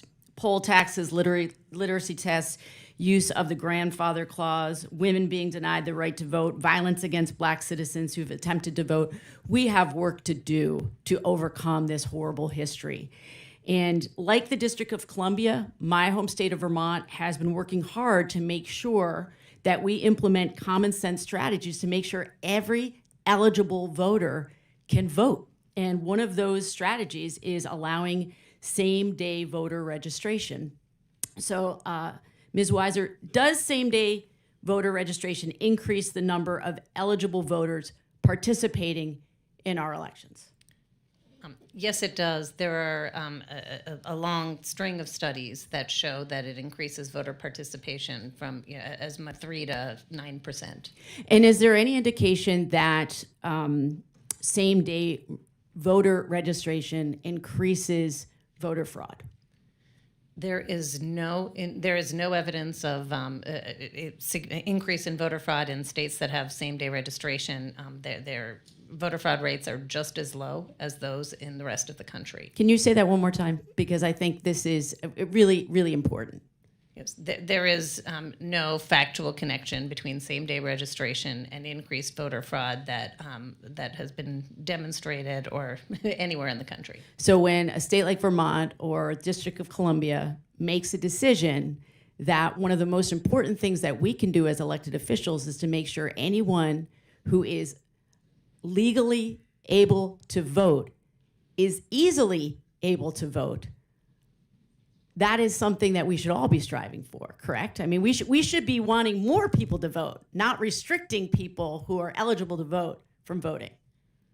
I agree with that. And I should note that the states that do have same-day registration have multiple layers of protection in place to ensure that it doesn't increase any risk of voter fraud. That's right. You know, one of the other things I was sitting here thinking about is that, you know, when you look at what's going on right now in this hearing and the issues that people of color have had to face throughout our history and are still facing just in being able to cast legal ballots, it's similar to the struggles that rural voters have had as well. And as a former middle school teacher, I think a lot about the students that I've had over the years that have been born into rural poverty in my state and may be born into a family that doesn't have a high level of education. And I was, in preparation for this hearing, I did some digging into the numbers, and over 18 million Americans who did not complete high school or only have a high school diploma do not have a driver's license. These are the people that are going to be turned away to vote because they do not have an ID. And so, as my colleague Max Frost just said, it is about restricting people from voting, whether they are people of color, whether they are the poor, whether they are rural voters who do not have a high income or educational level of attainment. And I can't understand why this is such a focus of my colleagues on the Republican side of the aisle to prevent Americans who are legally eligible to vote from voting. And can you help me understand this? What's going on here? So, I do support reasonable and non-discriminatory ID requirements. Americans should certainly have to demonstrate they are who they say they are. But what we are seeing and what has been raising significant concerns are these overly restrictive ID requirements, like what you're talking about, requiring people to show a driver's license to vote in a jurisdiction where large numbers of people don't have driver's licenses that many Americans don't have. And that risks disenfranchising huge swaths of the population. By our earlier research, up to 11% of Americans, and that is disproportionately in voters of color, voters with disability, elderly voters, young voters. And so, my understanding is adults, make sure I get this right, adults who earn less than $30,000 a year are 5 times more likely not to have a driver's license than somebody that earns over $100,000 or more. Right. I think it's really clear what's going on here, and I yield back. Gentlelady's time has expired. Ms. Crockett's recognized for 5 minutes. Thank you, Mr. Chairman. I don't really know where to begin. So we're going to start with a few questions. I got a little quiz for y'all. So we've been talking about the right to vote. I just need a yes or no from each of the witnesses, and we'll start with Ms. Weiser. Is voting a constitutionally protected federal right? Yes, it's constitutionally protected through multiple provisions. Okay. Ms. Evans, yes or no? Yes. Mr. Spies, yes or no? Yes. And Mr. Cuccinelli, yes or no? It is constitutionally protected. Okay, thank you. We've heard a lot of talk today about things such as buying alcohol. Ms. Weiser, is alcohol a federally protected constitutional right? It is not. Ms. Evans? It is not. Mr. Spies? No. Mr. Cuccinelli? Cuccinelli. You need an ID to buy it, but no. Okay, all right. And finally, we like to talk about guns, or at least some people in this building love to talk about guns. Guns. Is there an amendment dealing with guns in our federal Constitution? Yes. Ms. Evans? Yes. Mr. Spies? Spies, yes. Spies. And yes, sir. Yes, there is, and you need an ID to buy it. Okay, so let's talk about it. So I hail from the great state of Texas, and what's interesting to me is we always want to talk about privileges and compare what is required for a privilege versus comparing what is required for a constitutionally protected right under our federal Constitution. And it's interesting that in this chamber, we love to talk about the Second Amendment, and we want to make sure that everyone has guns, and we only have one amendment in our Constitution that deals with guns, and it's the Second Amendment. And Professor Weiser, you were just about to say we have multiple provisions, so you were messing up my test a little bit. So I'm not going to let you answer the question. I'm going to go down here to these experts. Let's start and go the other way. Do we know how many amendments actually address voting in our Constitution? Well, it depends how you count them, but you could say 3, 5th, Okay. 14th, 15th, Okay. Mr. Spies? plus the D.C. amendments. And maybe first. Yeah. Yes, I would agree with that. Okay, Professor, go ahead and break it down. I believe it's 6. There we go. There we go. So we got the 14th, we got the 15th, 17th. Wait a minute, did I mess up? 19th, 24th, and 26th. There we go. All right, so we have 6 amendments. 23rd. And every time we dealt with an amendment dealing with voting, we were expanding upon access. Is that not correct? That is correct. That is the history of this country. Expanding Okay. access. The history is to expand, but obviously there are some folk that want to rewrite history and make sure we go back in time. So let's also talk a little bit more about history for a couple of seconds. There was this little thing called the Voting Rights Act. Are you familiar with that? Yes, I am. Are you also familiar with this thing called Bloody Sunday? Yes, indeed. Okay, so are you familiar with the fact that there are black folk that died in this country to make sure that black folk had access to the ballot box? Yes, that is correct. Are you also familiar with the fact that probably around 1913 or sometime around there, there was maybe a women's suffrage march? Yes, yes. And that was a fight, again, for women to have access to the ballot box, was it not? Yes, it was. Okay, so we have had throughout history these fights to make sure that everyone is accessing the ballot box, but seemingly when it comes down to, say, guns in this country, which are the #1 killer of children in this country, we haven't had half as many hearings about guns as we've had on voting rights. And every time we seemingly have a hearing on voting rights, we talking about the fact that people are cheating. So let's talk about who's cheating. I got a few articles. Are you familiar with the fact that there was recently a settlement with this little news company called Fox News? Yes. Oh, okay. That was for about $780-something million. Was it because they were lying about the elections? Yes, it was for a... Okay, there we go. I'm running out of time, so I'm going to keep going. There also was this article, because I don't want us to base anything on Georgia at all. Please, Jesus, not Georgia. Okay, because Georgia purged 87,000... Will the gentlewoman that yield? should I not- think will Georgia not- matters. I will not yield. I am reclaiming my time. All right, so there were 87,000 people that were purged that were legitimate voters. So, no, we don't want to copy off of Georgia. Also, another GOP voter admits he committed fraud. Another one in Pennsylvania, man who admits he voted for Trump with his dead mom's name because he listened to too much propaganda. The gentlelady's time has expired. The gentlelady from the state of Georgia, Ms. Green, is recognized for 5 minutes. Thank you, Mr. Chairman. I would like to remind everyone that Georgia's votes matter, and everyone should care about each state in the United States of America and voter rights. And I would also like to remind everyone that in order to buy a gun, you have to have a valid ID. That's required, just like voters should have a valid ID. Talking about the state of Georgia in the 2020 election, my ex-husband showed up to vote for President Trump, myself, and other candidates that he wanted to support. And when he showed up to vote, he was told that he had already voted by absentee ballot. And he said, no, that's not true. I haven't voted by absentee ballot. As a matter of fact, I didn't even request an absentee ballot.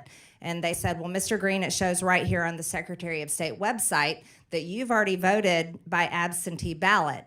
And he said, well, that's not true. I haven't voted. I would like to vote here in person. That's what I'm doing. And so they made him sign a form surrendering a ballot that he never requested and never voted on so that he could vote in person. And he was deeply troubled by this. He was upset by it. But what bothered him even more is there was a whole line of voters there that day that were doing the same thing. We carried on, and he had to go through quite a lengthy legal process to find out what happened, and he still hasn't found out why someone was able to vote with an absentee ballot in his name. He also never found out what happened to that absentee ballot, if it was thrown out, and who they voted for. You see, there are problems in our elections, and it's important to remember. We saw many of them in the 2020 election. We saw suitcases pulled out from tables, suitcases of ballots.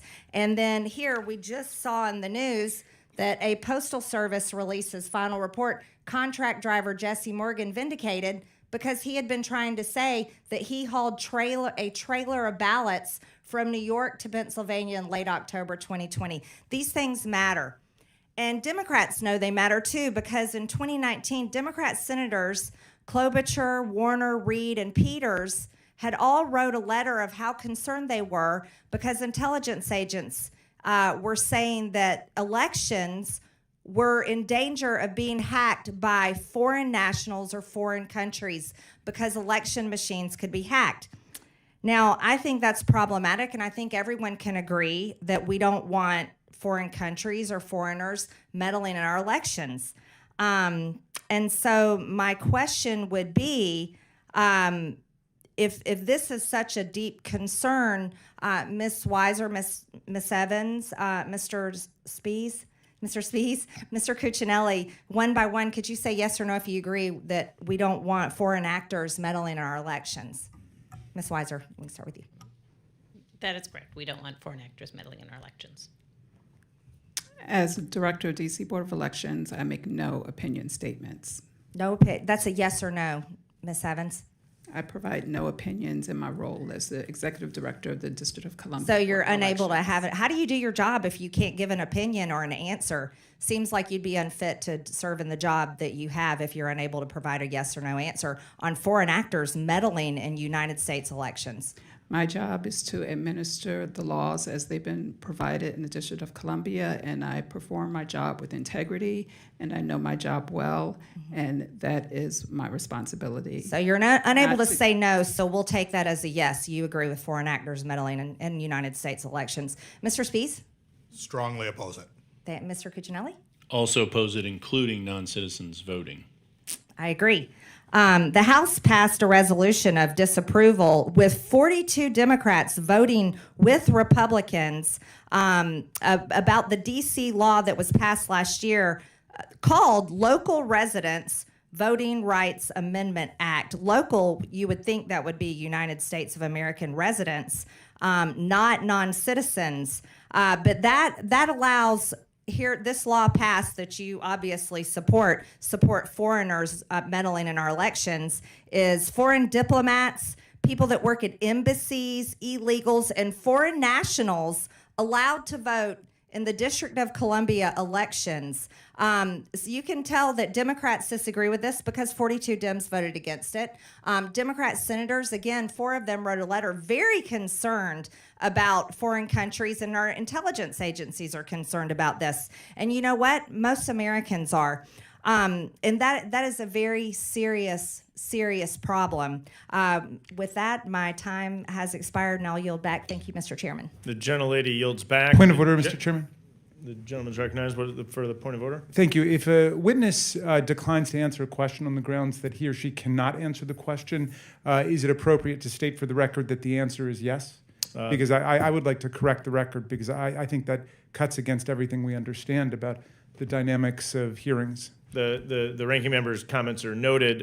The gentlewoman's comments stand on the record. Okay, and the witness's comments will stand on their own. The witness is more than welcome to provide additional commentary in writing following the conclusion of the hearing. Okay, thank you, Mr. Chairman. No further parliamentary inquiries. The gentleman from South Carolina is recognized for 5 minutes. Mr. Timmons. Thank you, Mr. Chairman. You know, one of the bedrock principles of functioning democracy is confidence in the outcome of our elections. And obviously, with COVID came a number of changes to state election laws that were done so in violation of the Constitution. So I guess I want to start by asking Ms. Evans, were changes made to the manner in which D.C. conducted its elections because of COVID? Yes. And how were those? Was it a council vote? Who approved and who authorized those changes? There were different changes made. I can't say there's a wholesale answer. Did City Council vote on those changes? There were changes that were made with the authority that the D.C. Board of Elections currently has to The make D.C. Board of changes. Elections does not have authority to change the election. Not change the election. I said decisions were made regarding the election. The D.C. Council did pass emergency legislation during the height of the pandemic, yes. Did any judge change your election laws? Not to my knowledge. Okay. Well, you know, we've had a lot of issues with confidence in the outcome of the 2020 elections because many unelected bureaucrats, some elected officials, and federal judges and state judges and a wide variety of people made changes to election laws that are not allowed under the Constitution. So South Carolina, and you know, I guess people don't realize this. People always say the Supreme Court turned down every argument, every case that was challenging the outcome of any election. That's actually not true. That's not true. One case was heard on the merits, and it was unanimously voted on by the Supreme Court as it relates to South Carolina's unconstitutional changes that were done by a federal judge. So what happened is the General Assembly appropriately got together and said, we have a pandemic and we want to keep people safe, and they made changes to the state of South Carolina's election laws in accordance with the Constitution. And a group of people that did this across the country got together and tried to change our election laws in South Carolina. And the federal judge, you can guess who appointed her, overturned the state's recently adopted COVID-friendly election laws. And it was kind of chaotic. Fourth Circuit originally overturned her, then overturned the initial ruling, and then the Supreme Court, 9-0, said that the federal judge was not entitled to make changes to South Carolina's election laws because that's just not how the system works. So the same thing happened in Arizona and Georgia and Pennsylvania and all states all over the country, and that's why people didn't trust the outcome of the election. Who knows whether those changes would have made a difference, but the Ninth Circuit Court of Appeals, the dissenting opinion said, we know for a fact that 15,000+ people voted that were not legally entitled to vote because a judge changed when the registration deadline was, and that was not within their purview to do. So, we have all these challenges across this country, and I hope that we can learn from them. I hope that we can learn from the mistakes that were made. I realize that the pandemic has justified so many decisions, and I think reasonable minds can differ at the time whether those were appropriate, but I think in retrospect, many of the decisions made during the pandemic were not in the best interest of our citizenry and did in fact not help to push this country forward, to overcome it. So, whether D.C. legally or unconstitutionally allowed everybody to vote y'all had 50,000 ballots that were returned as undeliverable, is that right? 48,018, is that correct, Ms. Evans? Which election are you referencing? The 2020 election. The stat I'm looking at here says that you sent out 421 ballots that had universal mail-in voting doesn't work. It doesn't facilitate confidence. I would argue that the fact that 11.4% were returned as undeliverable is exactly why universal mail-in voting is ridiculous. But I guess reasonable minds can differ. One last thing, I ask unanimous consent to enter into the record a 2016 report from the D.C. auditor showing that D.C. did in fact fail its own audit. And with that, Mr. Chairman, I yield back. Without objection, and the gentleman yields back. In consultation with the ranking member, we'd like to give each of our witnesses 2 minutes for closing remarks. Then the ranking member and I will each take 4 minutes for closing remarks. We'll then gavel the committee hearing closed. We'll start with you, Ms. Weiser, if you'd like to say anything in conclusion of the hearing, up to 2 minutes. Thank you very much for this hearing. I wanted to close where I started by underscoring what I believe are serious risks to our elections heading into going forward, from disinformation that is sowing distrust about the elections, fueling vote suppression efforts, causing people to try to tamper with election equipment and meddle in election results, and fueling a climate of harassment and even violence. I think these are really serious risks. These are things that I really do hope Congress will take seriously and address nationally, not just focused on D.C. And I strongly urge this Congress to revisit and pass the Freedom to Vote John R. Lewis Act, which actually would address each and every one of these problems. And as well, I want to make sure that Congress also ensures the local self-determination for DC's residents and grant them full citizenship and statehood in this country. Thank you.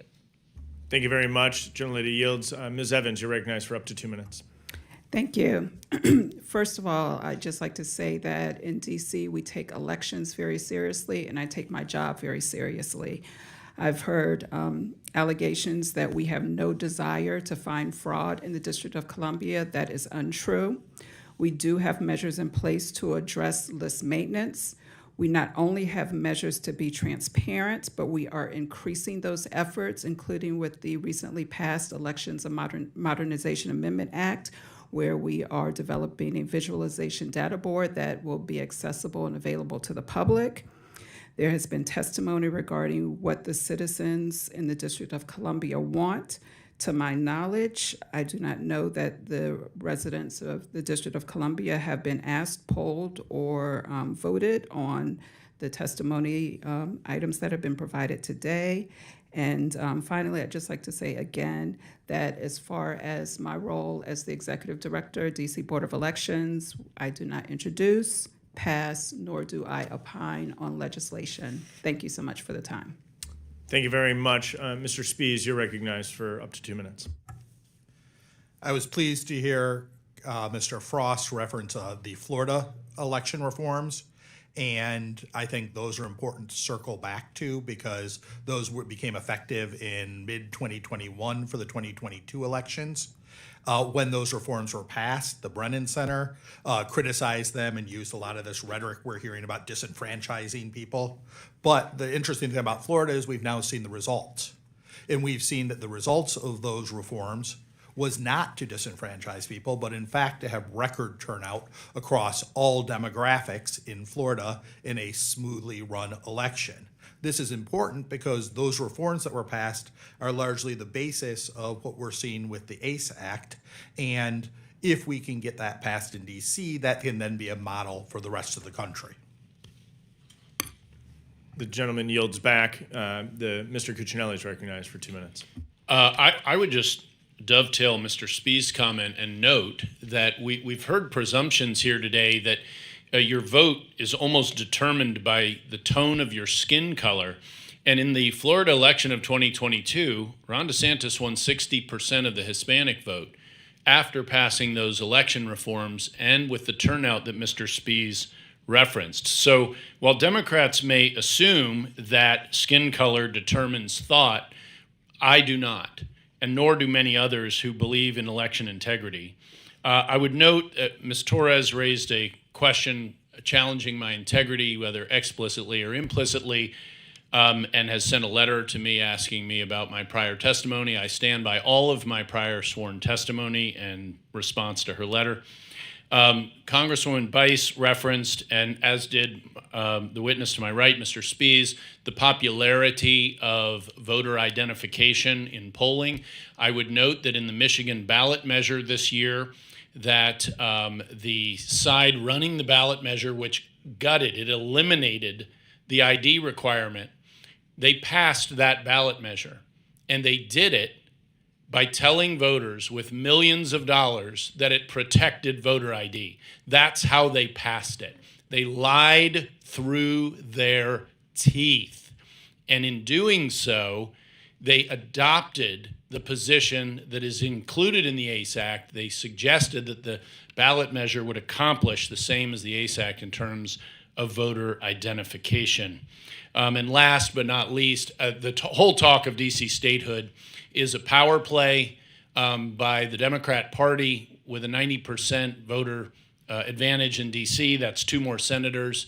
If they're true to history, they will just give the property back, and the people will go back to Maryland, where they will have 2 senators, and they will have a congressman and not a delegate, as I keep hearing is desired. Thank you very much. Mr. Chairman, I ask unanimous consent to submit a statement into the record from the League of Women Voters of the United States and the League of Women Voters of the District of Columbia. Thank you. Without objection. I now recognize the ranking member, Mr. Raskin, for 4 minutes for closing remarks. Thank you kindly, Mr. Chairman.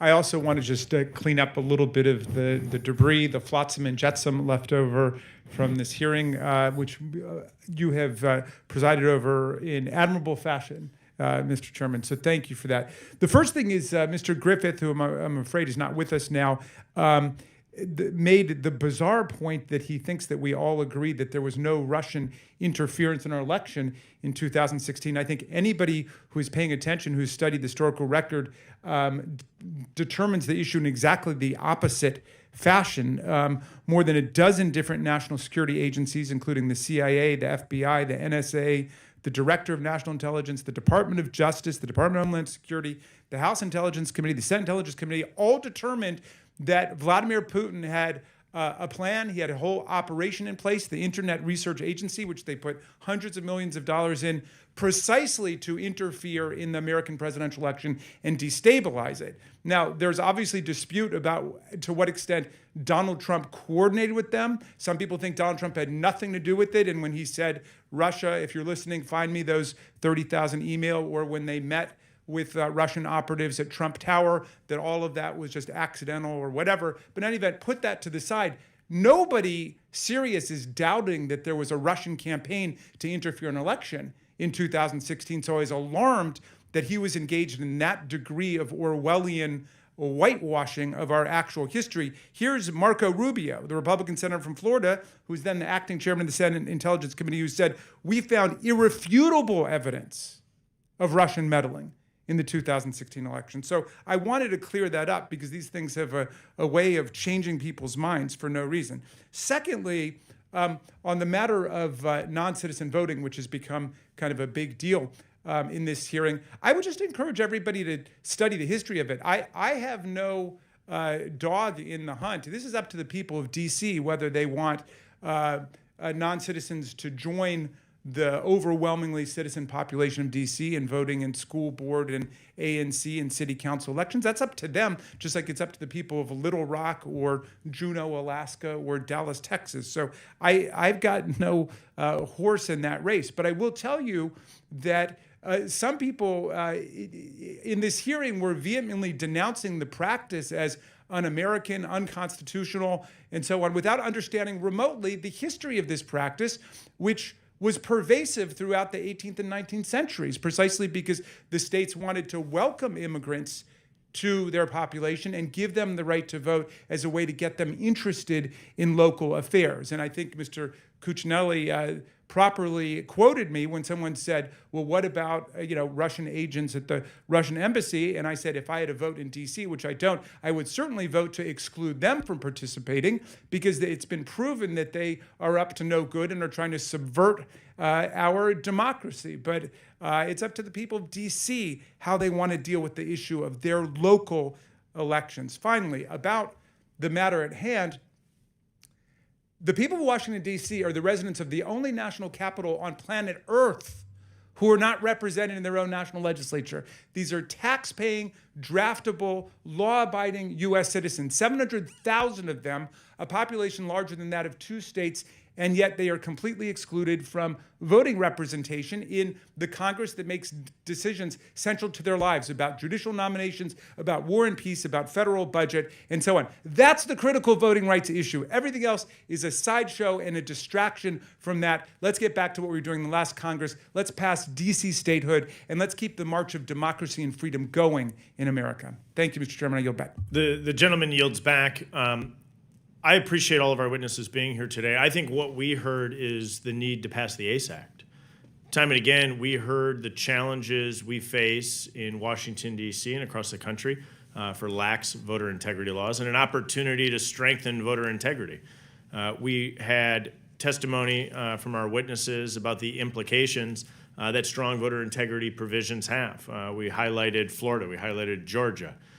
We reviewed the rhetoric from last year from the left, from President Biden and others, who called the Georgia voter integrity law Jim Crow 2.0, a whole host of flawed arguments.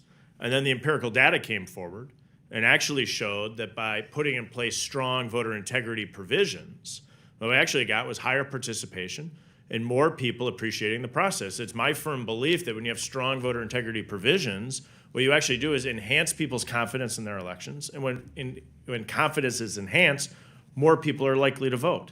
And I think there's some real common sense provisions that we put in this, in particular as it relates to Washington, D.C. We talked about how you need a photo ID to buy a six-pack of beer if you're a resident of D.C., to board an airplane. We heard people talk about their Second Amendment rights and the need for a photo ID there. So it's completely rational to think that putting forward photo ID for the right to vote actually enhances confidence in our elections. It was brought up again by my colleague about the impact of non-citizens voting. Mr. Ranking Member, you noted that you'd be happy to make sure that Russian and Chinese agents that are hostile to the United States interests aren't able to vote. I'd ask you to take a hard look at the ACE Act and consider supporting it, because what it does is it prevents Chinese and Russian agents from being able to vote in Washington, D.C. I think that's a pretty common sense thing. I think it's absolutely ridiculous to think that somebody who works on the embassy staff of a foreign country is going to pull out a foreign passport and walk up and vote in a Washington, D.C. election because they've been in the nation's capital for 30 days. There's an estimated 20 to 40,000 individuals who are 18 years of age, who've been in D.C. for 30 days, who are citizens of another country. A healthy chunk of them working for foreign countries while being here in the nation's capital. I think it's pretty reasonable to make sure that those individuals aren't voting. We know that in Washington, D.C., in the 2022 election, 500 ballots were sent out that were incorrect. Well, it sure gives you a lot of pause when you realize that in addition to that, we have voter rolls in Washington, D.C. that are not as up to date as they could be. So it's rational to think that if you have non-citizens voting, that all sorts of things could go on and individuals who are on the voter rolls could find themselves able to vote in a federal election, which is ridiculous. The ACE Act provides the tools for Washington, D.C. to be able to prevent that. We stopped the sending of unsolicited ballots.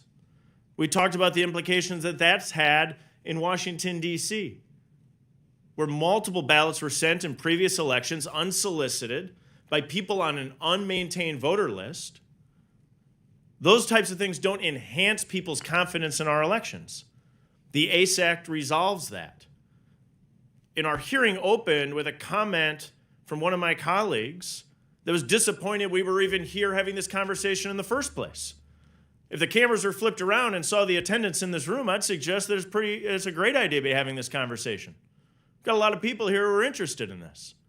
Instead of H.R. 1, which was shoved through with no amendments, 2 quick hearings, a federal takeover of our election law, what we've done, starting before the 2020 election, began building this legislation so that we are in a position to discuss it, to amend it, to make it as strong as we can, and ultimately to pass it, to have the most substantive and strongest election integrity bill pass the House of Representatives in over 20 years. With that, I'll yield to myself and say and thank all of our witnesses for being here today. Appreciate your testimony. Appreciate the ranking member for working with me in this. And each member of the committee may have some additional questions for our witnesses. We ask that you please respond in writing to those questions. Without objection, each member will have 5 legislative days to insert additional material into the record or to revise and extend their remarks. Now, pursuant to paragraph C of House Rule 14 of the Committee on House Administration, I hereby appoint William Johnson, Assistant Clerk of the Committee, and I'll request unanimous consent that the letter appointing the Assistant Clerk be entered into the official record. A copy of the letter will be made available to all members of the committee.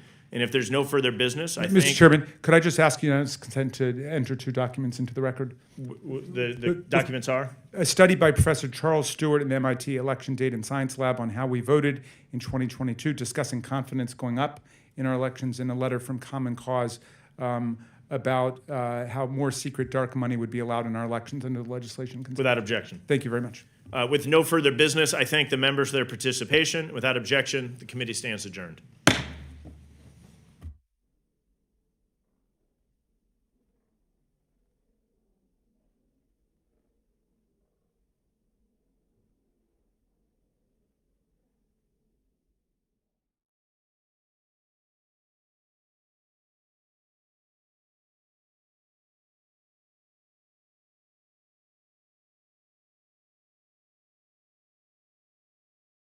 a Russian man claiming to hold top-level secrets about Russian advanced bombers has just turned up at the U.S. southern border, seeking asylum.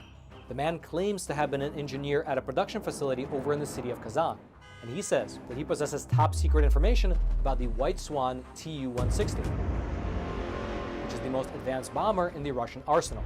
U.S. border officials, they interviewed the man, and they determined that his story was in fact credible and eventually passed him off to the FBI, who are still in the process of interrogating him right now. However, analysts have pointed out that the fact that the story was even leaked to the public is an indication that perhaps the American government is encouraging other Russians who also hold top-level secrets to also escape to America. And if you thought that was interesting, well then you should click on that button below this video and check out Epoch TV, one of the best no-censorship video platforms on the internet.